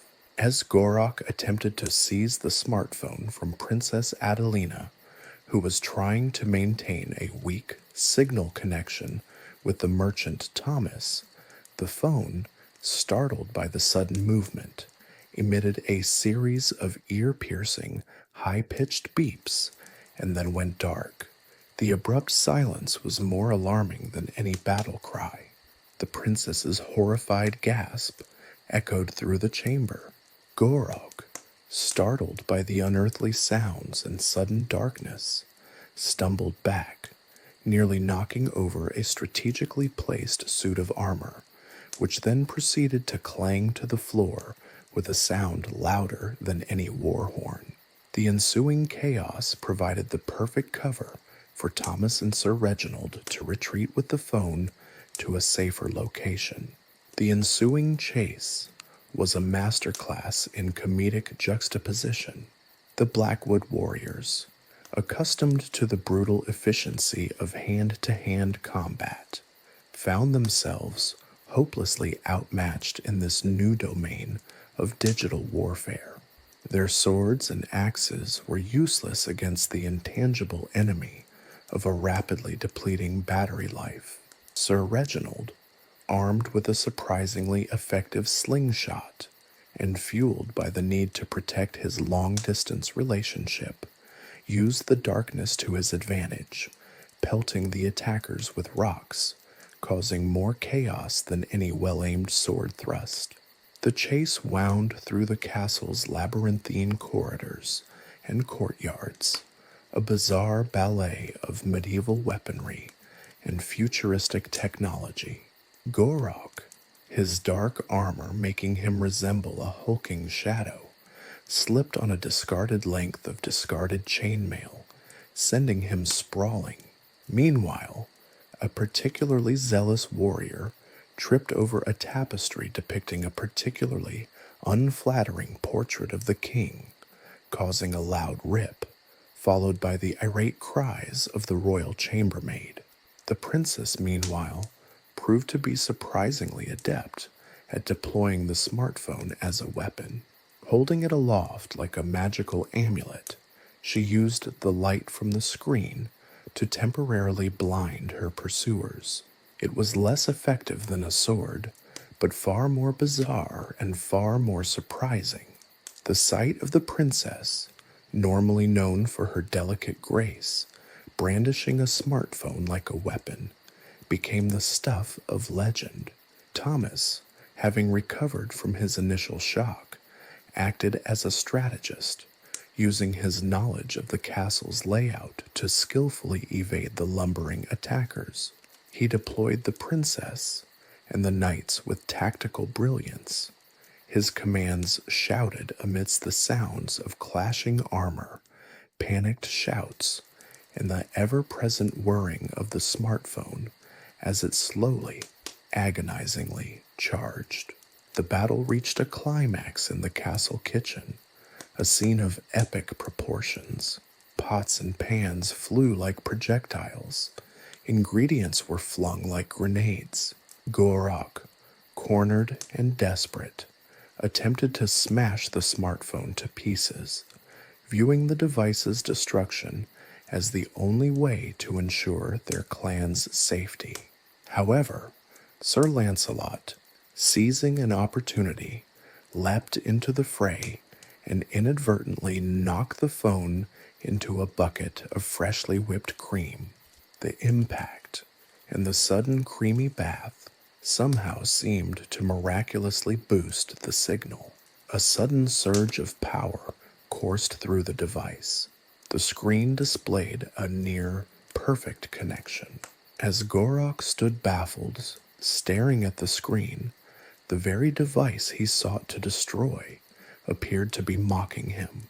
A call connected, Adelina's face appeared, pristine and crystal clear, a stark contrast to the chaos surrounding the group. She was speaking to Reginald, oblivious to the comedic battle that raged in the background. It was at that moment the Blackwoods realized that their attempts to conquer with brute force had fallen flat. The Blackwood warriors, thoroughly discombobulated by the sheer absurdity of the situation, retreated, leaving behind a trail of culinary debris and bruised egos. They had underestimated not only the technology, but also the resourcefulness of their opponents and the peculiar blend of high technology and medieval chaos that had become the norm in the kingdom. The incident cemented the smartphone's place in the kingdom, not as a symbol of fear, but as a source of both frustration and unlikely heroism. The quest for a better signal may have been ongoing, but the quest to protect it was proving to be just as, if not more, interesting, and the kingdom, for the moment, was safe, thanks to a little bit of medieval ingenuity and a whole lot of slapstick chaos. The creamy baptism, while initially alarming, had seemingly resurrected the smartphone from the digital dead. But the reprieve was short-lived. A faint crackle, followed by a complete loss of signal, plunged the group back into technological despair. The triumphant moment was as fleeting as a summer's breeze. Thomas, the merchant responsible for this technological marvel, slumped against a wall, the weight of the kingdom's and his own digital fate heavy on his shoulders. The meticulously crafted whipped cream signal booster was no more. "Blast and botheration," he exclaimed, his voice laced with a mixture of frustration and desperation. "We need to repair this infernal contraption, and quickly." The knights, still recovering from their unexpected roles in a kitchen-based battle, looked at him with a mixture of awe and confusion. Sir Reginald, his face still slightly smeared with whipped cream, offered a tentative suggestion. "Perhaps a poultice?" he mumbled, recalling the various herbal remedies used to heal battle wounds. "Brother Bartholomew always swears by them for everything." The idea, while ludicrous in the context of modern technology, was surprisingly appealing in its simplicity. Thomas, as ever resourceful, saw the potential, albeit a very slim one. He surveyed the castle kitchen, his eyes scanning the array of medieval tools and ingredients. A sudden burst of inspiration struck him. "A poultice it is," he declared, grabbing a mortar and pestle with the enthusiasm of a seasoned alchemist. "But not just any poultice. This needs something special." His search for the special ingredients became a comical spectacle. He rummaged through sacks of herbs, his hands scattering dried rosemary, thyme, and lavender across the now sticky countertop. He consulted a dusty herbalism book, muttering incantations that seemed more suited to a wizard than a tech-savvy merchant. He even attempted to coax a reluctant cook into revealing the secret recipe for their legendary dragon's breath stew, claiming its potent spices held the key to restoring the phone's vitality. The cook, a stout woman with a suspicious glare, only offered him a scornful stare and a ladle full of simmering broth. Thomas, undeterred, carefully selected various ingredients, including crushed rose petals for their alleged calming properties, crushed garlic for its apparent invigorating effect, and a few suspiciously shiny berries found near the back of the pantry. He muttered something about antioxidants and electromagnetic fields, a blend of medieval superstition and modern scientific jargon. The resulting concoction was a greenish paste of alarming consistency, with the strange berries adding an unsettling glint. With a mixture of hope and trepidation, Thomas applied the poultice to the damaged parts of the smartphone, mostly the screen, which was now speckled with cream and what appeared to be a faint trail of jam. The process was excruciatingly slow and painstaking. He used a tiny feather, originally intended for writing, to meticulously apply the herb-laden mixture. Each dab was accompanied by a dramatic sigh and muttered incantations, creating an atmosphere that was equal parts mad scientist's laboratory and medieval apothecary. The knights, initially amused by his unorthodox methods, found themselves captivated by the strange ritual. Even Princess Adelina, having retrieved her composure, watched with a mixture of curiosity and concern. The waiting period that followed was equally entertaining. Thomas paced nervously, occasionally checking the phone for signs of life. He consulted his herbalism book again, this time searching for spells related to electronic resurrection, finding nothing of any use. The knights, in a rare moment of inactivity, spent their time cleaning the kitchen, an exercise punctuated by the occasional, almost apologetic thud of a falling pot or pan. Hours passed. The sun dipped below the horizon, casting long shadows across the castle. Just as despair threatened to settle in, a faint flicker appeared on the phone's screen, a hesitant glow, like the first rays of dawn breaking through the darkness. Gasps of awe and relief filled the kitchen. Thomas, speechless with joy, gently touched the screen, and to everyone's astonishment, a weak, wavering image of the merchant's supplier back in London appeared. The connection was shaky, pixelated, and tinged with a sickly green hue thanks to the herbal poultice, but it was there, a tenuous link to the modern world. The kingdom's technological lifeline was restored, not by advanced tools and technology, but by the sheer audacity of applying medieval herbal remedies to a modern smartphone. The battle against technology's whims had been won, and won in the most unexpectedly comical way possible. The success, however, came at a cost. The smartphone's screen was now a canvas of bizarre herbal artistry, and the aroma that clung to the device was described by one knight as a potent blend of roses and dragonfire. The repair, however temporary, highlighted the absurdity of the situation. A device meant for seamless communication was now a testament to human ingenuity and medieval resourcefulness. The journey toward establishing a medieval internet was fraught with challenges, but the path was paved with laughter, accidental heroism, and an abundance of surprisingly effective, if unorthodox, problem-solving strategies. The smartphone, once a symbol of technological progress, had now become a quirky symbol of the unlikely alliance between ancient traditions and modern technology, a symbol of laughter in the face of adversity.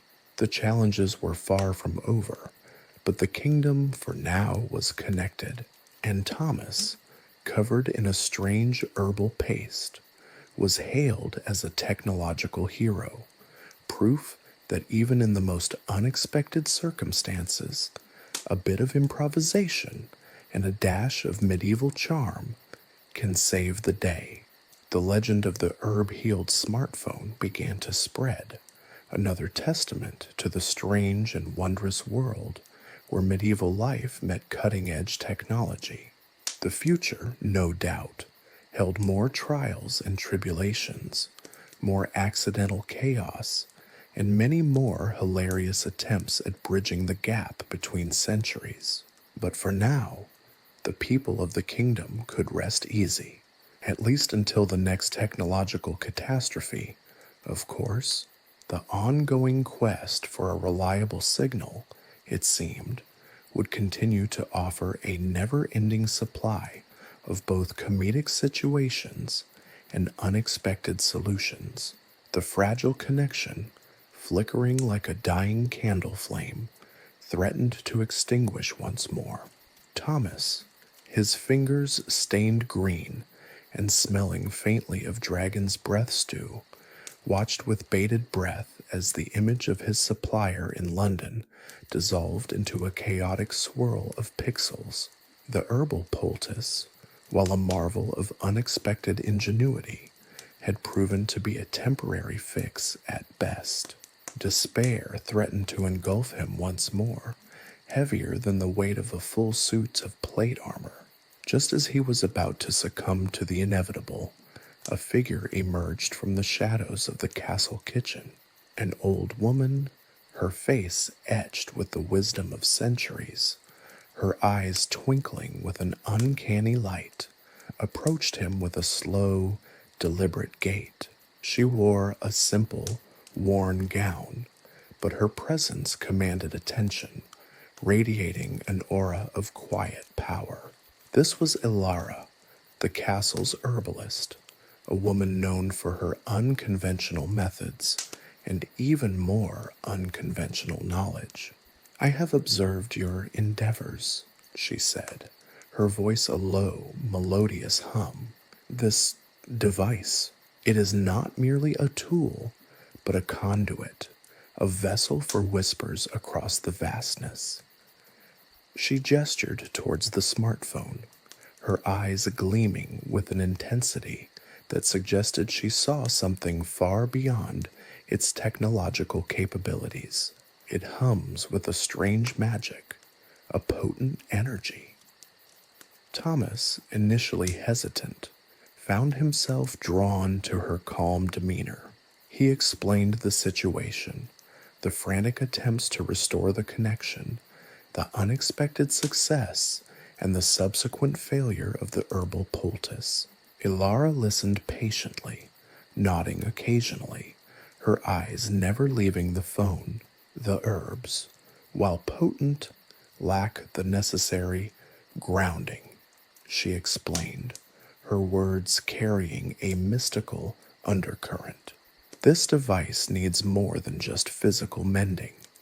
It needs a connection to the earth, a bridge between the realms." Her solution was as unconventional as her approach. Ilara didn't suggest more herbs or potions. Instead, she led Thomas to the castle's ancient well, a source of water believed to possess healing properties. "The water holds the memory of the earth," she whispered. "Its energy can resonate with the device." They drew water from the well, not with buckets, but with carefully selected, hand-carved wooden vessels. Ilara explained that the wood itself, a specific type of oak revered for its resilience, would amplify the water's inherent energy. The process was meticulous, almost ritualistic. She chanted softly as she poured the water into a shallow basin, her words seemingly invoking some forgotten magic. The water shimmered with an unusual luminescence, reflecting the flickering candlelight in a mesmerizing display. Next, Ilara produced a collection of stones, smooth, gray river stones, each one seemingly imbued with a unique energy. These were no ordinary stones. They were carefully selected from specific locations around the castle, places where, according to Ilara, the earth's energy flowed most strongly. She explained that the stones would act as anchors, grounding the device's chaotic energy, linking it to the earth's steady pulse. She carefully arranged the stones around the base of the smartphone, their gray surfaces contrasting with the vibrant green smear of the herbal poultice still clinging to the screen. Finally, she took a sprig of rosemary, a herb considered sacred by many cultures, and gently brushed it across the screen. Rosemary binds, connects, amplifies, she murmured. It will help the whispers travel clear. The process, a bizarre blend of medieval mysticism and modern technology, was complete. Thomas held his breath, his heart pounding in his chest like a war drum. He hesitantly touched the screen. The screen flickered, then stabilized, displaying a clear, crisp image of his supplier. The connection was stronger than ever before. The image was sharp, the audio crystal clear, free of the green tint and pixelation that had plagued their earlier attempts. Ilara's methods, rooted in ancient traditions, had not only repaired the phone, but had somehow enhanced its capabilities. The supplier, initially stunned by the improved quality, gasped, "Thomas, what sorcery is this?" Thomas, utterly amazed by the success, found himself speechless. Ilara smiled, a knowing glint in her eyes. "Magic, my dear Thomas, is often found where we least expect it," she said, her voice carrying a hint of ancient wisdom. "It lies in understanding the rhythm of the earth, in harnessing its power." News of Ilara's intervention spread quickly through the castle. The skeptical knights, initially amused by the old woman's eccentric methods, were now awestruck by their effectiveness. Even Princess Adelina, who had witnessed the whole spectacle, approached Ilara with a mixture of awe and respect. The princess had initially dismissed the idea of video calls as mere tomfoolery, a product of strange magic from the lands beyond the sea. But now she saw the potential of this magic tool. She understood the possibilities this technology offered: communication with distant allies, rapid response to emergencies, and even the possibility of sharing the wonders of their kingdom with the wider world. Ilara, far from being offended by their initial skepticism, was amused. She understood the clash of cultures, the friction between ancient wisdom and modern technology. She saw it as a grand experiment, a unique opportunity to blend the old with the new, the magical with the mundane. She even proposed a collaboration with Thomas, suggesting they could explore other ways of harnessing Earth's energy for enhancing the phone's signal. The project became a fascinating blend of scientific exploration and medieval rituals, where they combined ancient herbal remedies with modern technology, discovering unexpected synergies between the two seemingly disparate fields. The unexpectedly successful collaboration sparked a revolution in the castle. Ilara's influence spread beyond the realm of technology, touching the lives of many in the castle. She integrated her knowledge of herbs into the castle's healing practices, developing new remedies that proved remarkably effective. The castle's gardens became a living laboratory where the cultivation of medicinal herbs became a collaborative effort between Ilara and the castle's inhabitants.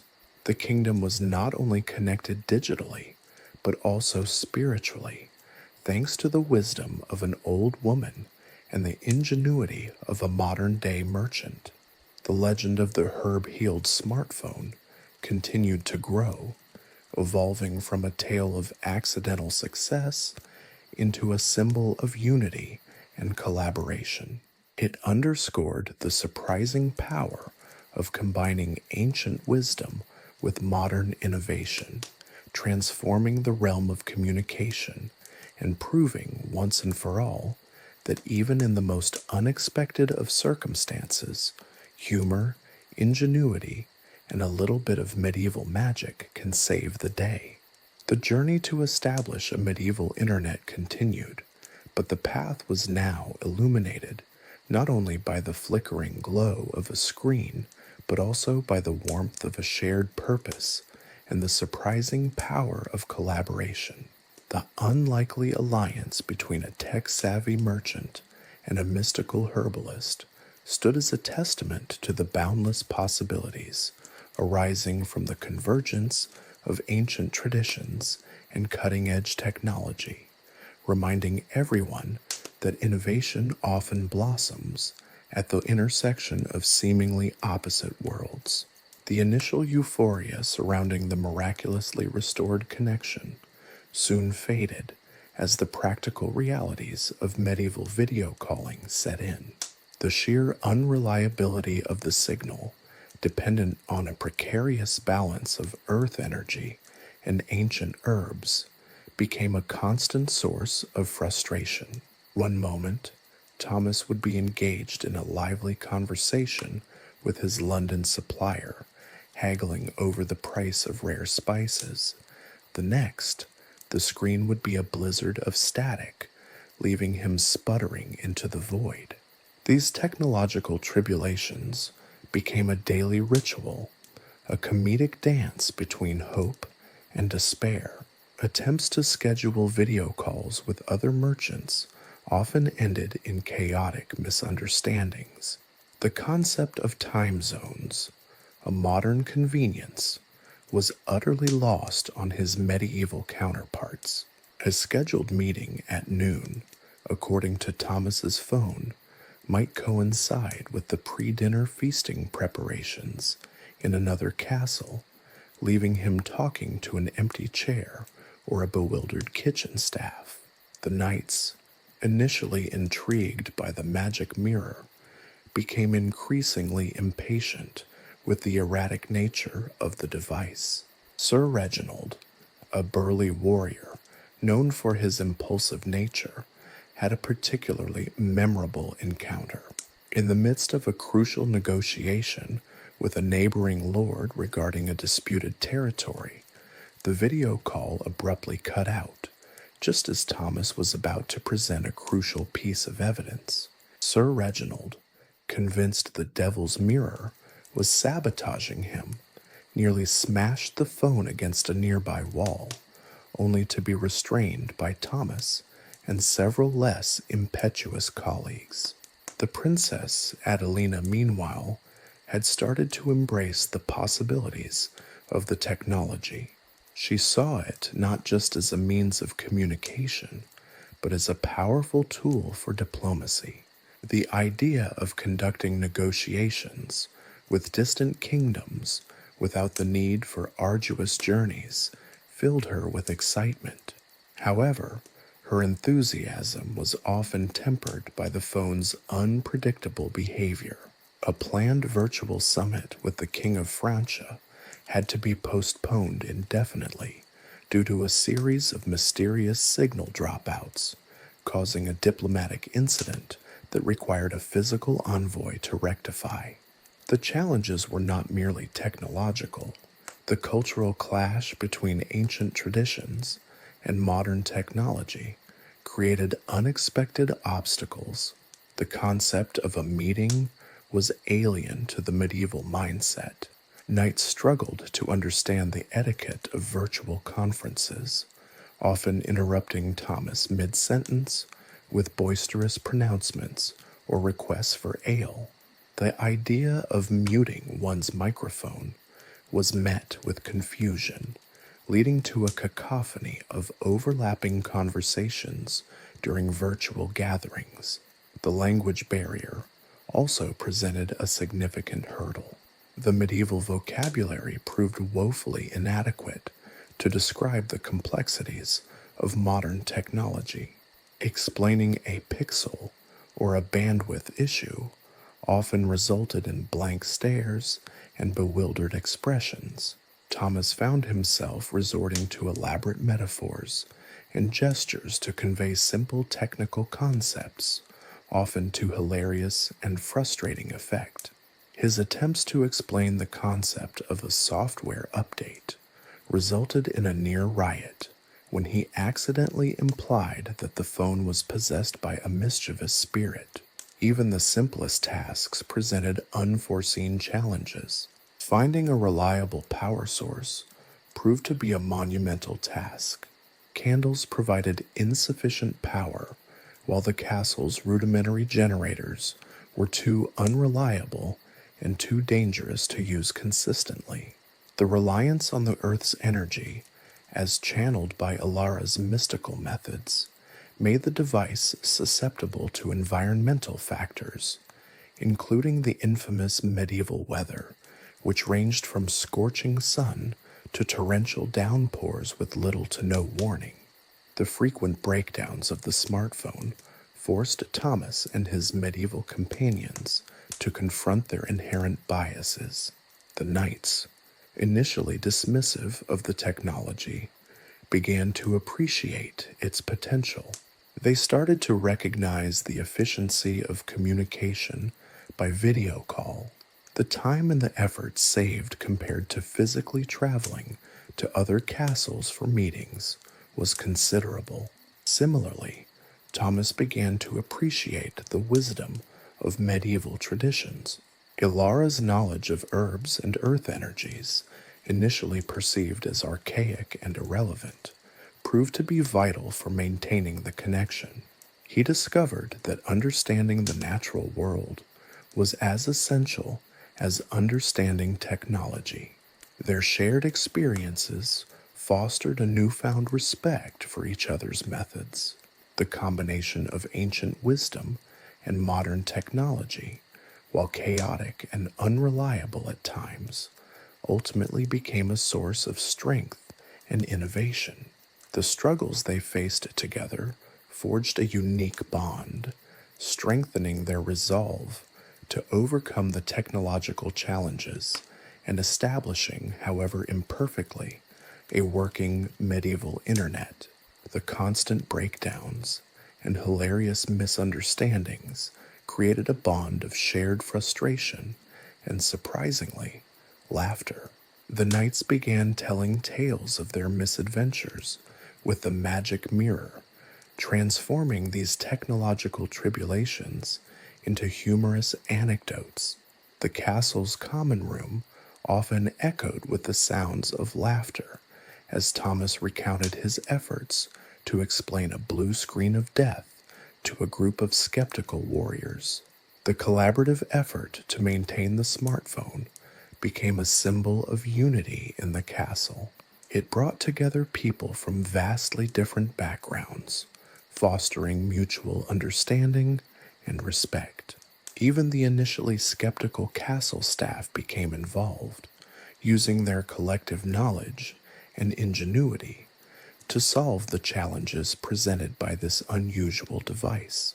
The blacksmith experimented with creating a more reliable battery using metals and materials found within the castle, while the castle's carpenter designed protective cases to shield the phone from unexpected damage. The challenges didn't diminish the potential of the technology.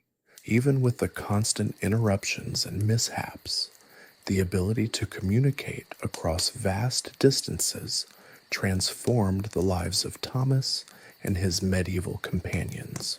The benefits of rapid communication during times of emergency and for diplomatic negotiations started to outweigh the daily frustrations. This unique blend of ancient and modern knowledge fostered innovation. Thomas began to document the effects of different herbs and stones on the smartphone's performance, resulting in the creation of a complex system of signal boosters, combining ancient knowledge with modern technological practices. The castle gardens were redesigned, integrating both medicinal herbs and experimental power sources in a unique blend of ancient and modern science. The herb-heeled smartphone eventually evolved from a symbol of comedic mishap into a symbol of adaptation and collaboration. The blend of the practical and the mystical in the process of keeping it functioning became a testament to the inherent human ability to adapt to new challenges and find solutions by merging seemingly opposing worlds. The journey toward a medieval internet was far from over, but the laughter and mutual respect forged in the process paved the way for unexpected innovations and a unique form of cross-cultural technological understanding, showcasing that even in the most anachronistic of situations, success lies in blending the old and the new, combining humor and ingenuity to find solutions. The story of Thomas's adventures with his medieval video calls was becoming a legend not just of technological tribulations, but of unexpected collaborations, surprising wisdom, and the enduring spirit of human innovation. Chapter 4: Bridging the Gap. The triumphant ping of the repaired smartphone echoed through the castle, a sound far more exhilarating than any celebratory fanfare. Thomas, his face streaked with grime and a triumphant grin splitting his features, held aloft the now functioning device. The screen, once a chaotic blizzard of static, now displayed a crisp image of a modern-day development team, their faces a mixture of astonishment and cautious optimism. The initial exchanges were understandably awkward. The developers, accustomed to the streamlined efficiency of modern communication, struggled to grasp the erratic nature of the medieval internet connection. Their attempts at concise technical explanations were often met with blank stares and frantic gestures from Thomas, who was grappling with the limitations of translating complex technological jargon into medieval English. One developer's attempt to explain a firewall resulted in Thomas frantically pointing to the castle walls, much to the amusement of the assembled knights. The breakthrough came unexpectedly, in a moment of pure, accidental genius. Frustrated by the language barrier, Thomas grabbed a quill and began to sketch diagrams on a nearby parchment. Simple drawings of the phone's internal components, accompanied by crude annotations, somehow managed to bridge the communication gap. The developers, in turn, began sending back diagrams and illustrations, explaining complex processes through visual aids that transcended linguistic boundaries. This unexpected shift towards visual communication ignited a surprising cultural exchange. The medieval artisans, renowned for their intricate craftsmanship and artistic skills, took an immediate interest in the modern-day technology. They began to perceive the smartphone not simply as a communication tool, but as a canvas for artistic expression. Ilara, with her deep understanding of herbs and natural energies, meticulously created a vibrant assortment of inks, powders, and pigments from natural ingredients, testing their compatibility with the smartphone's screen.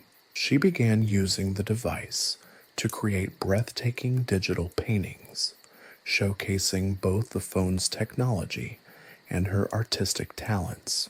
The knights, initially skeptical, found themselves marveling at her work. They saw this unusual device not just as a devil's mirror, but a new form of storytelling. The developers, on the other hand, were captivated by the medieval artisan's skills and the innovative use of natural materials. They were particularly impressed by Ilara's ability to create unique pigments with remarkable color saturation. They began sharing digital images of modern-day art, architecture, and design, sparking a cross-cultural dialogue that transcended time and technology. The exchange wasn't limited to visuals. The developers started sending intricate patterns and designs, inspiring the castle's weavers and embroiderers to create stunning tapestries that incorporated modern design elements. The medieval artisans, in turn, shared their traditional techniques and patterns, prompting the developers to experiment with new design principles in their software. The exchange extended beyond art. The developers shared blueprints for simplified versions of modern tools, adapted to the resources available in the medieval setting. This led to the creation of a small, hand-cranked generator that provided a more reliable power source for the smartphone, vastly improving the quality and consistency of the connection. Meanwhile, the castle blacksmith, inspired by images of modern metalworking, adapted his techniques to create intricate miniature components for the phone's repairs, demonstrating a fascinating combination of medieval craftsmanship and modern engineering principles. However, the cultural exchange wasn't always smooth sailing.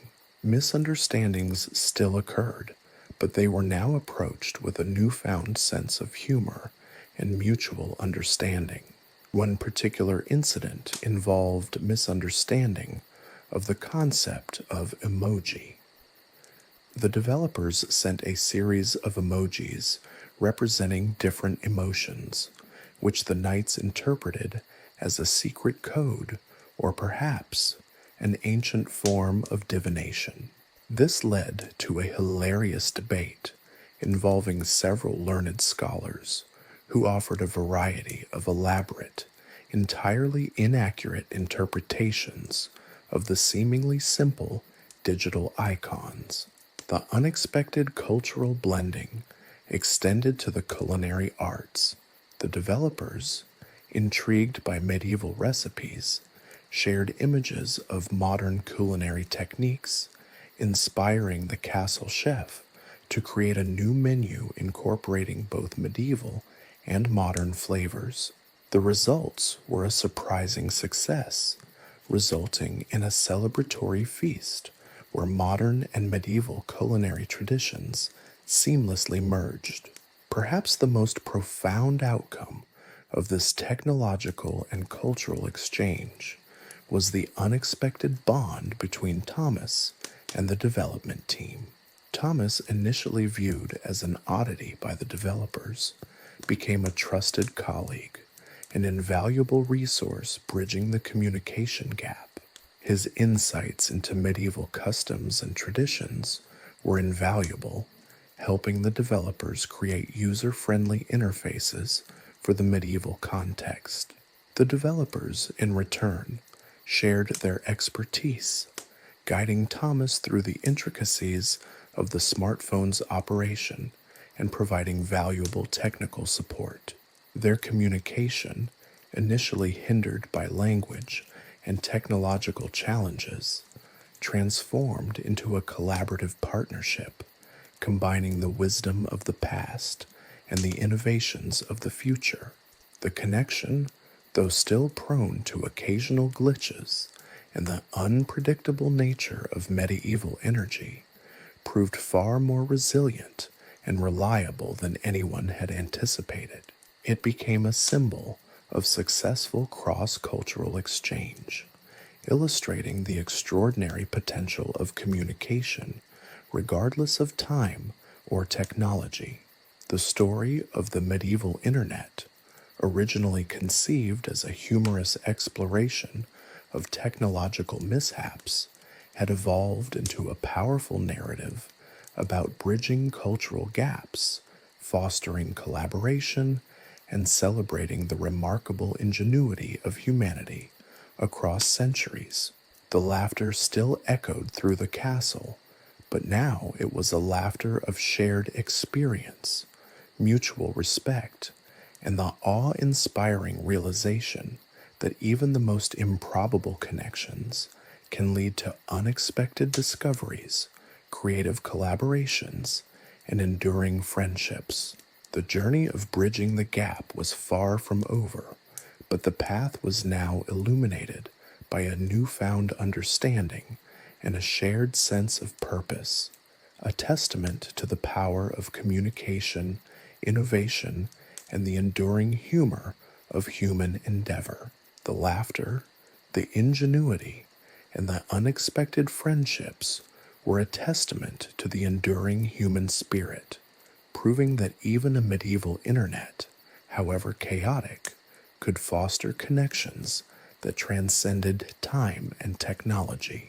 The initial novelty of video calls wore off, replaced by a deeper understanding between the medieval artisans and the modern-day developers.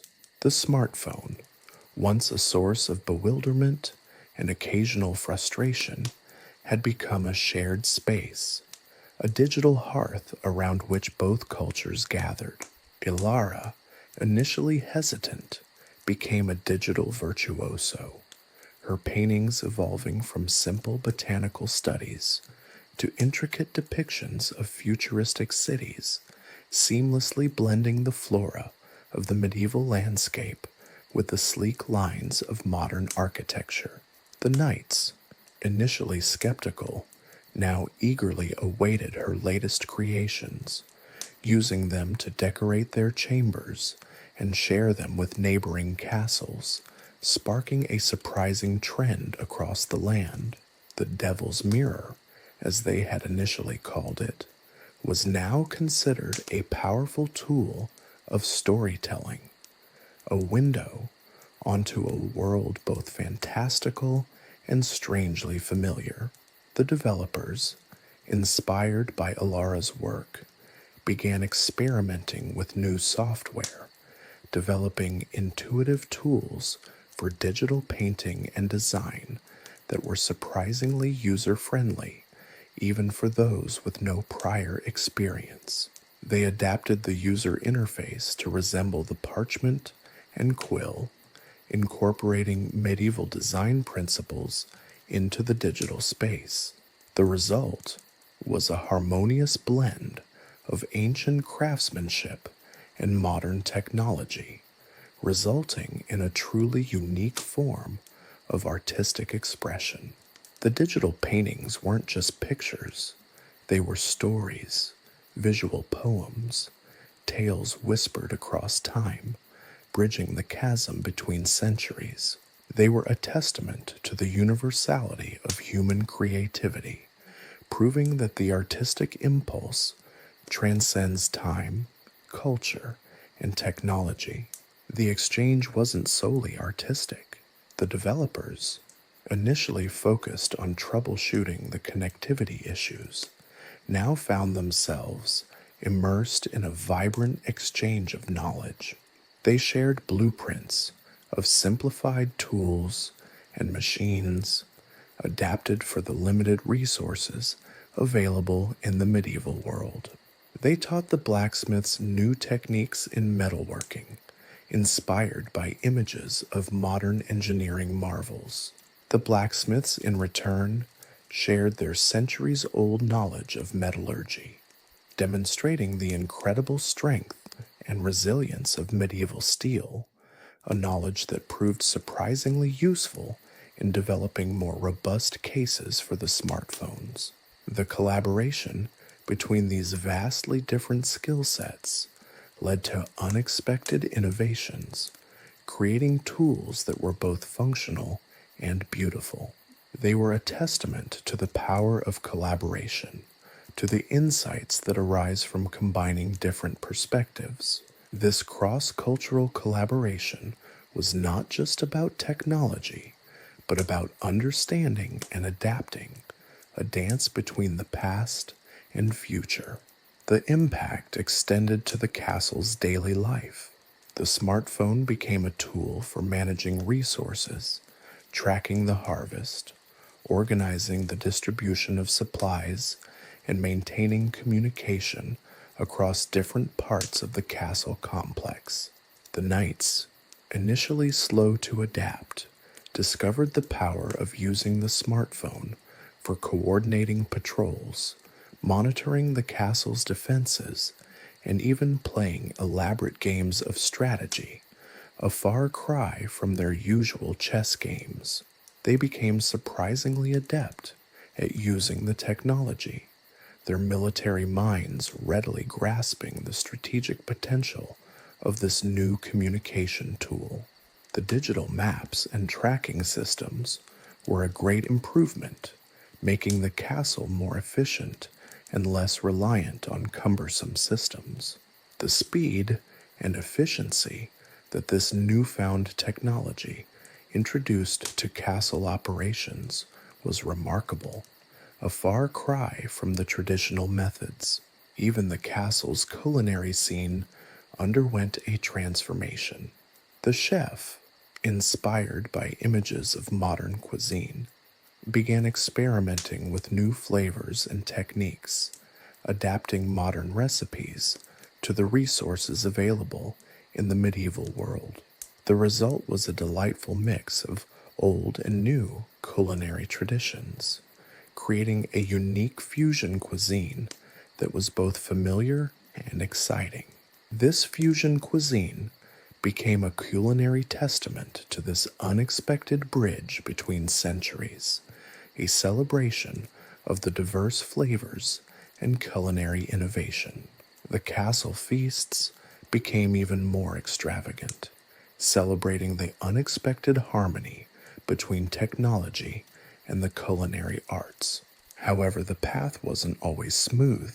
The unpredictable nature of the medieval internet often led to frustrating interruptions, causing hilarious chaos in the middle of important conversations.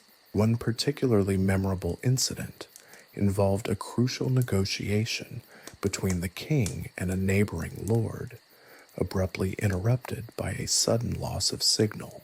The resulting misunderstanding led to a near war, which was only averted thanks to Thomas's quick thinking and a hastily sketched explanation on a parchment, clarifying the technological issue.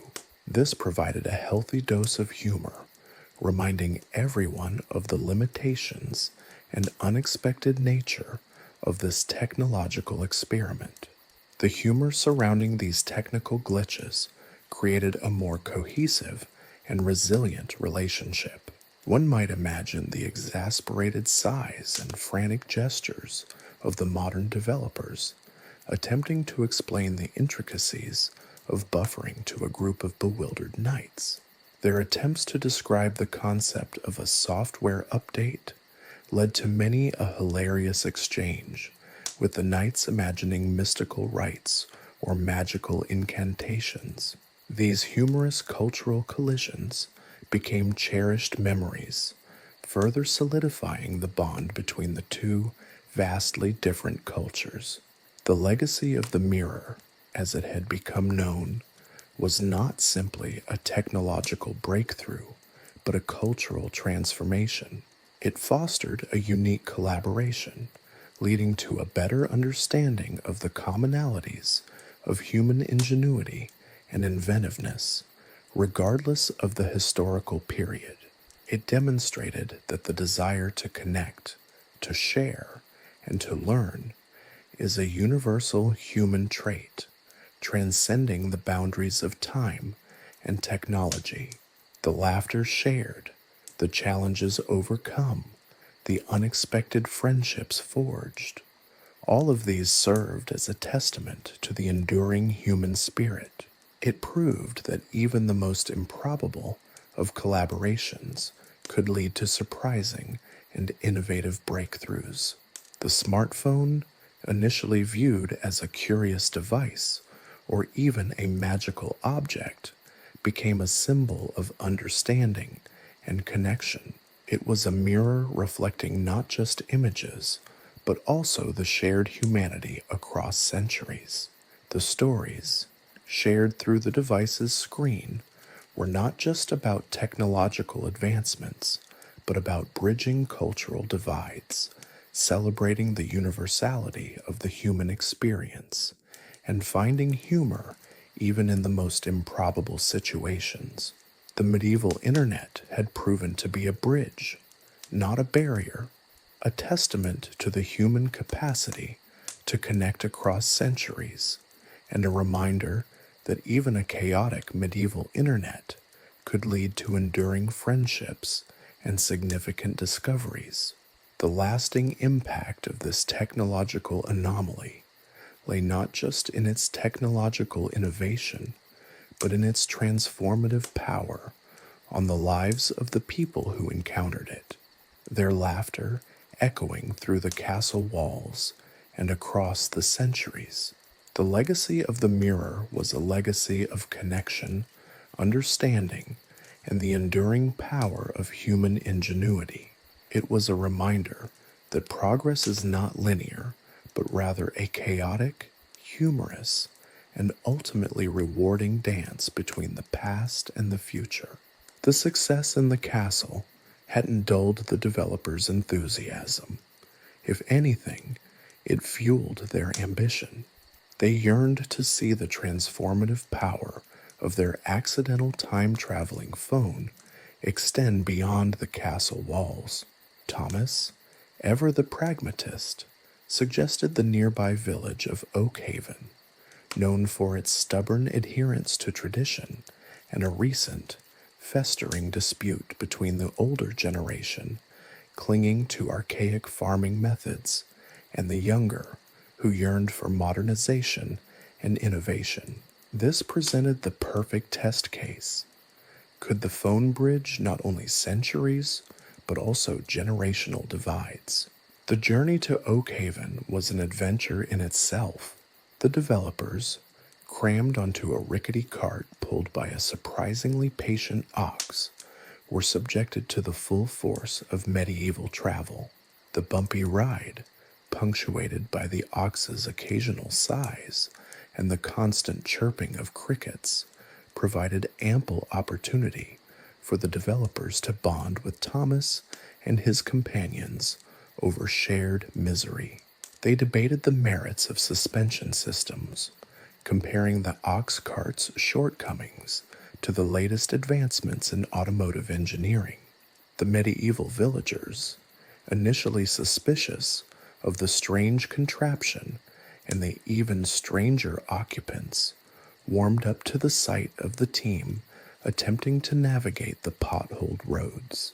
Thomas, with his usual charm and a healthy dose of medieval slang peppered with modern technological terms, eased any apprehension.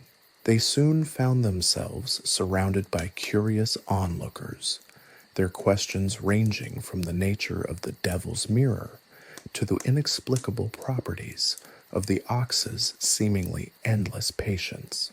Oakhaven was in the throes of a bitter dispute.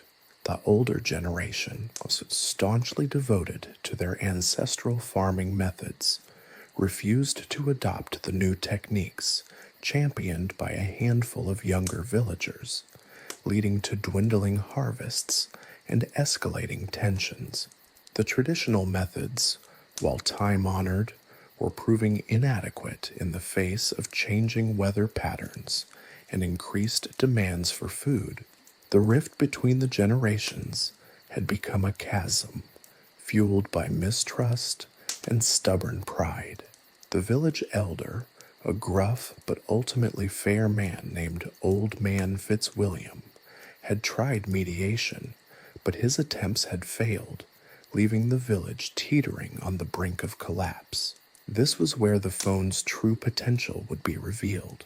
Thomas, with the developer's assistance, proposed a novel solution, a village-wide video conference. He explained the concept of a video call, using simple analogies that even Old Man Fitzwilliam could understand. Imagine, he said, seeing each other and speaking to each other from across the fields without the need to travel. The concept was both astonishing and intriguing. Setting up the video call was a hilarious undertaking. Finding a suitable location with a stable signal proved challenging. The developers, armed with makeshift antennas fashioned from scraps of metal and even more scraps of hope, climbed the highest point in the village, a rather unimpressive hill, attempting to maximize their reception. They resembled a comical troupe of medieval futuristic sorcerers, their actions prompting a wave of both amusement and skepticism amongst the villagers. The sight of engineers wrestling with a phone against the backdrop of thatched roofs and rolling hills was a surreal tableau. The ensuing video call was a masterclass in bridging the communication gap, both technological and generational. Old Man Fitzwilliam, initially hesitant, was won over by the sheer novelty of seeing the younger villagers' faces up close and by the opportunity to clearly express his concerns. The younger villagers, in turn, had the chance to show the elder generation the advantages of the new farming techniques without resorting to heated arguments. The phone became a neutral space, a digital common ground where both sides could interact and understand each other without the distractions and biases of physical proximity. What had previously been shouts from across a crowded town hall became a calm, considered exchange. Initially, there were technical hiccups, the occasional pixelation, the abrupt cuts in the audio, the awkward silences, as the developers struggled to adjust the signal. These became moments of shared humor and common understanding. The villagers, despite their initial skepticism, found themselves laughing along with the developers, their anxieties dissolving amidst the laughter. Using the phone's camera, the developers showed the elder generation close-up images of the new farming tools and equipment. They then utilized the screen-sharing functionality, projecting diagrams of updated farming methods onto the wall. The ability to discuss these elements visually was invaluable in bridging the initial distrust and misunderstanding. The younger generation presented their case effectively, supported by visual evidence and clear explanations, and the elder generation, in turn, shared their concerns regarding the loss of tradition and the potential disruption of their well-established rhythms. The call lasted for hours, a testament to the power of visual communication in resolving conflict. What had initially started as a dispute quickly transformed into a collaborative effort. The older generation, impressed by the clarity and efficiency of the visual demonstrations, began to see the benefits of the new methods. They appreciated the respect shown to their traditions.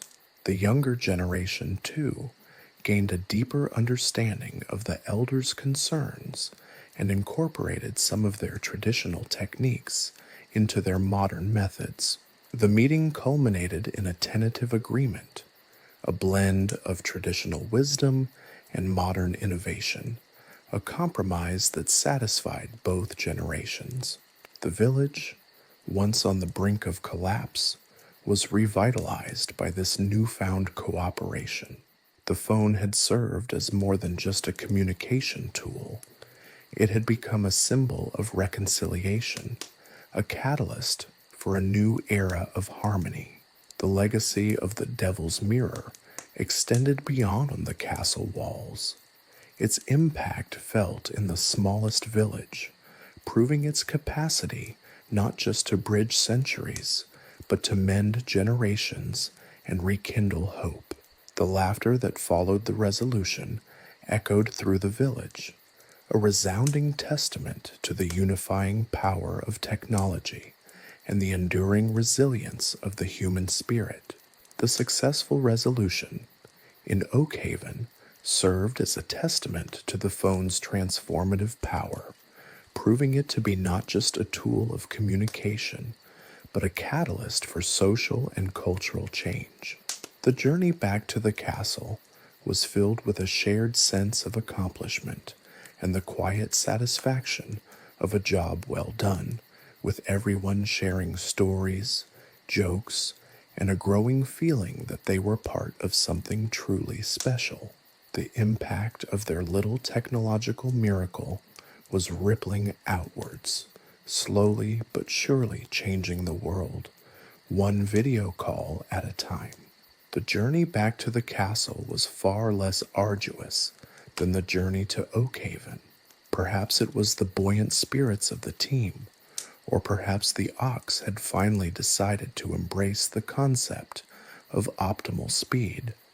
But the return trip felt surprisingly swift. The developers, no longer fretting about signal strength and makeshift antennas, regaled Thomas and his companions with tales of their Oakhaven adventure, punctuating their stories with bursts of laughter and the occasional exasperated sigh at the memory of a particularly stubborn villager or a particularly recalcitrant ox. Thomas, ever the observer, noted a significant shift in the dynamic between the developers and his medieval companions. The initial apprehension and mutual bewilderment had been replaced by a genuine camaraderie. The shared experience of navigating the complexities of both medieval life and modern technology had forged an unexpected bond. The developers, initially viewed with suspicion as bearers of strange magic, had become respected members of the team, their expertise in the devil's mirror earning them a new level of admiration. One evening, huddled around a crackling fire in the castle courtyard, the conversation drifted towards the surprising success of the Oakhaven video call. One of the developers, a young woman named Sarah, mused on the unexpected consequences of their accidental time travel. "It's amazing," she said, "how easily we can bridge such a vast cultural gap. We were expecting resistance, outright rejection maybe, but instead we found curiosity, willingness to learn, and a shared sense of humor." Another developer, a man named Mark, added, "The technical challenges were certainly interesting, but the real challenge was overcoming the cultural differences." The villagers' initial skepticism was understandable. They were dealing with something completely outside their understanding. But once we showed them that the phone wasn't some kind of dark sorcery, but a tool to improve their lives, they were ready to listen. He chuckled. They even started asking for tutorials on how to use the selfie function. Thomas, ever pragmatic, pointed out that the success in Oakhaven wasn't simply due to the technological marvel of the phone.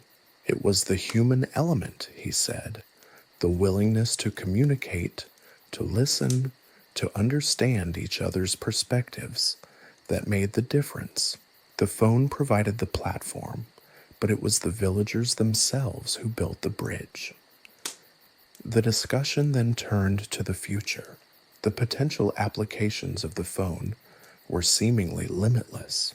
The developers envisioned a network of connected villages, sharing information and resources, overcoming the geographical limitations that had plagued medieval society for centuries. They talked about the possibility of creating a medieval internet, a network of interconnected devices that could revolutionize the way information was shared and knowledge was disseminated. The sheer audacity of their plans filled them with a sense of exhilaration. The next few days were a whirlwind of activity. The developers, working tirelessly, developed a rudimentary training program for the villagers in Oakhaven, teaching them basic smartphone operation. They focused on practical applications, demonstrating how the phone could be used to coordinate harvests, share market information, and even organize social events. They even incorporated a few simple games to make the learning process more engaging. The training sessions were a blend of medieval practicality and modern technological know how, a fascinating mix of old and new. Meanwhile, news of the Oakhaven success spread rapidly through the region. Other villages, initially hesitant, began to express interest in the Devil's Mirror and its miraculous capabilities. Thomas, now a highly respected figure in the kingdom, found himself in high demand, mediating disputes and helping to introduce the phone to other communities. The impact on medieval society was profound. The phone became a powerful tool for social and economic change, fostering collaboration, communication, and understanding. Trade routes became more efficient as merchants could coordinate their journeys and share information about market prices. Farmers could access up-to-date weather forecasts, minimizing the risk of crop failures. Doctors could consult with specialists in distant cities, improving healthcare access. The phone wasn't just a technological innovation, it was a catalyst for a new era of prosperity and progress. But the story wasn't without its challenges. The introduction of the phone wasn't without its skeptics and detractors. Some viewed it with suspicion, fearing its unknown power, while others resisted the change, clinging to traditional ways of life.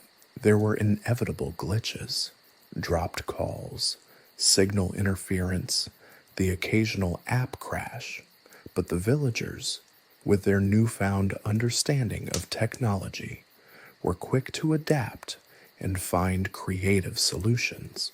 The challenges only served to further strengthen the bonds between the medieval villagers and the time-traveling developers. The tale of the medieval internet wasn't one of seamless integration. It was a story of adaptation, perseverance, and the enduring human ability to connect across vast differences. The developers learned as much from the villagers as the villagers learned from them. The experience was a humbling lesson in the universality of human experience, demonstrating that the core elements of communication, cooperation, and the desire to improve one's life transcend centuries. The project also sparked a flurry of unexpected alliances. The blacksmiths, initially suspicious, began to collaborate with the developers on creating more robust antenna components, marrying medieval craftsmanship with modern engineering principles. The scribes, seeing the potential for preserving and disseminating knowledge, began experimenting with using the phone's camera to create high-resolution copies of ancient manuscripts, preserving valuable historical records for future generations. The impact wasn't just technological, it was cultural and historical, preserving and advancing knowledge in unforeseen ways. The success of the medieval internet, however, wasn't solely measured in technological advancements. It was in the quiet moments, the shared laughter, the unexpected friendships, that the true impact of the phone could be seen. The developers, initially outsiders, became integral members of the communities they served, forging bonds that transcended time and culture. They learned to appreciate the simplicity and resilience of medieval life, while the villagers gained a new perspective on the possibilities of modern technology. The developers eventually returned to their own time, leaving behind a legacy far greater than they could have ever imagined. The Devil's Mirror, once a source of confusion and bewilderment, became a symbol of hope, progress, and the enduring power of human connection. The story of the medieval video calls served as a testament to the fact that even the most improbable scenarios can foster unexpected collaborations, lasting friendships, and a shared appreciation for the beauty of both the past and the future. The laughter, the challenges, the shared triumphs. These were the enduring legacies of their time travel adventure. And somewhere, in a quiet medieval village, a selfie was still being taken. The crackling fire cast dancing shadows on the faces gathered in the great hall. Thomas, surrounded by the developers and a select group of castle advisors, felt a familiar warmth spread through him, not just from the fire, but from the shared sense of accomplishment that hung heavy in the air. The initial chaos of the Oakhaven experiment had yielded surprising results, and now the focus had shifted to integrating the Devil's Mirror, as the smartphone had become known, into the fabric of their own lives. The initial attempts to establish a medieval internet, as the developers so whimsically called it, were predictably chaotic. The signal, even with the improved blacksmith-crafted antennas, remained temperamental. Messages were often garbled, images pixelated, and video calls frequently punctuated by frustrating periods of silence. But the team, buoyed by their previous success, pressed on with characteristic medieval stubbornness and modern-day ingenuity. Their first breakthrough came in the form of a rudimentary messaging system.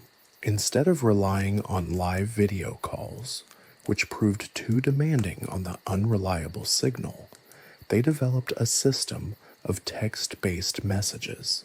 Each village that had embraced the smartphone was assigned a designated messenger, a specially trained individual responsible for sending and receiving messages.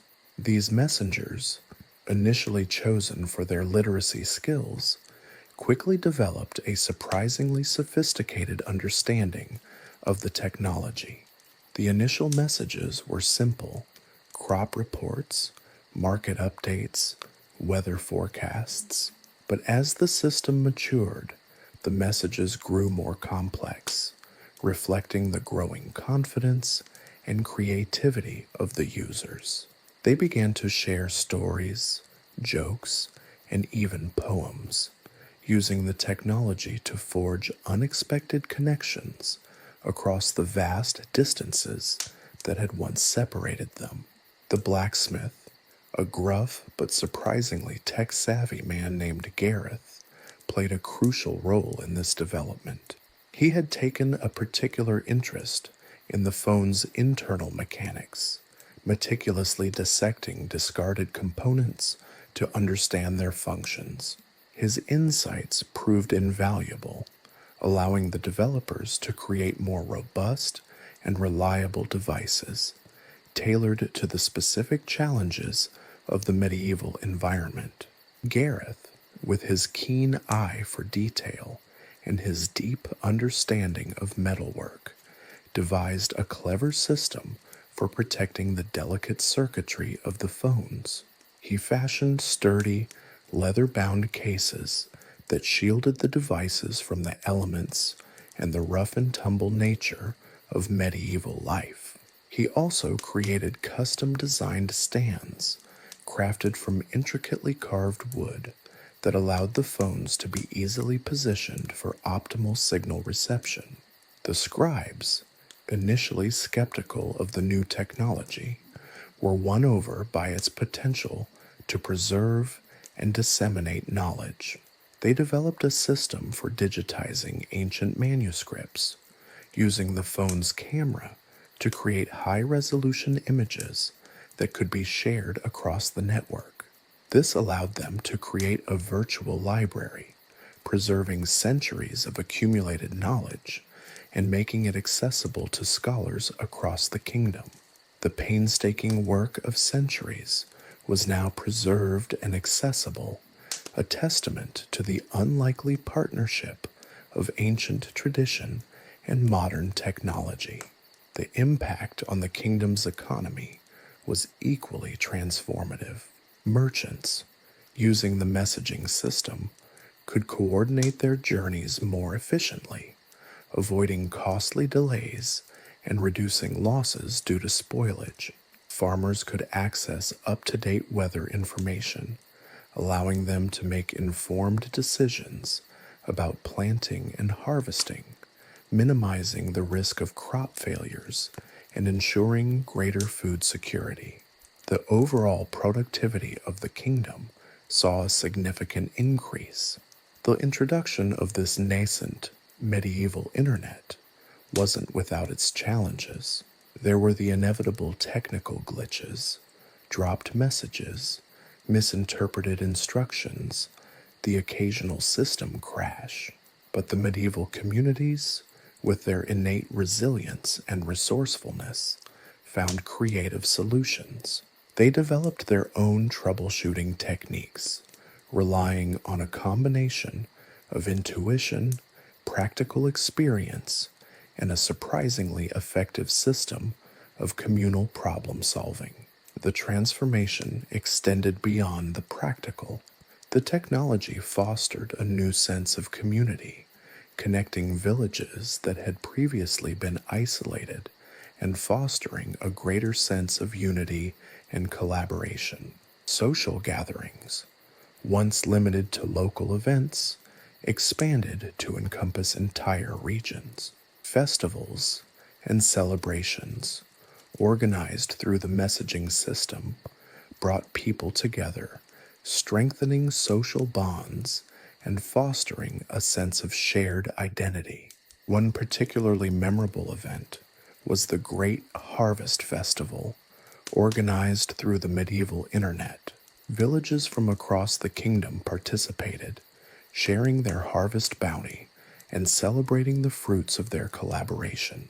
The event, broadcast live, with some technical difficulties of course, via the rudimentary video call system, showcased the power of the technology to connect people and celebrate their shared achievements. However, the integration of modern technology into medieval life wasn't without its humorous hiccups.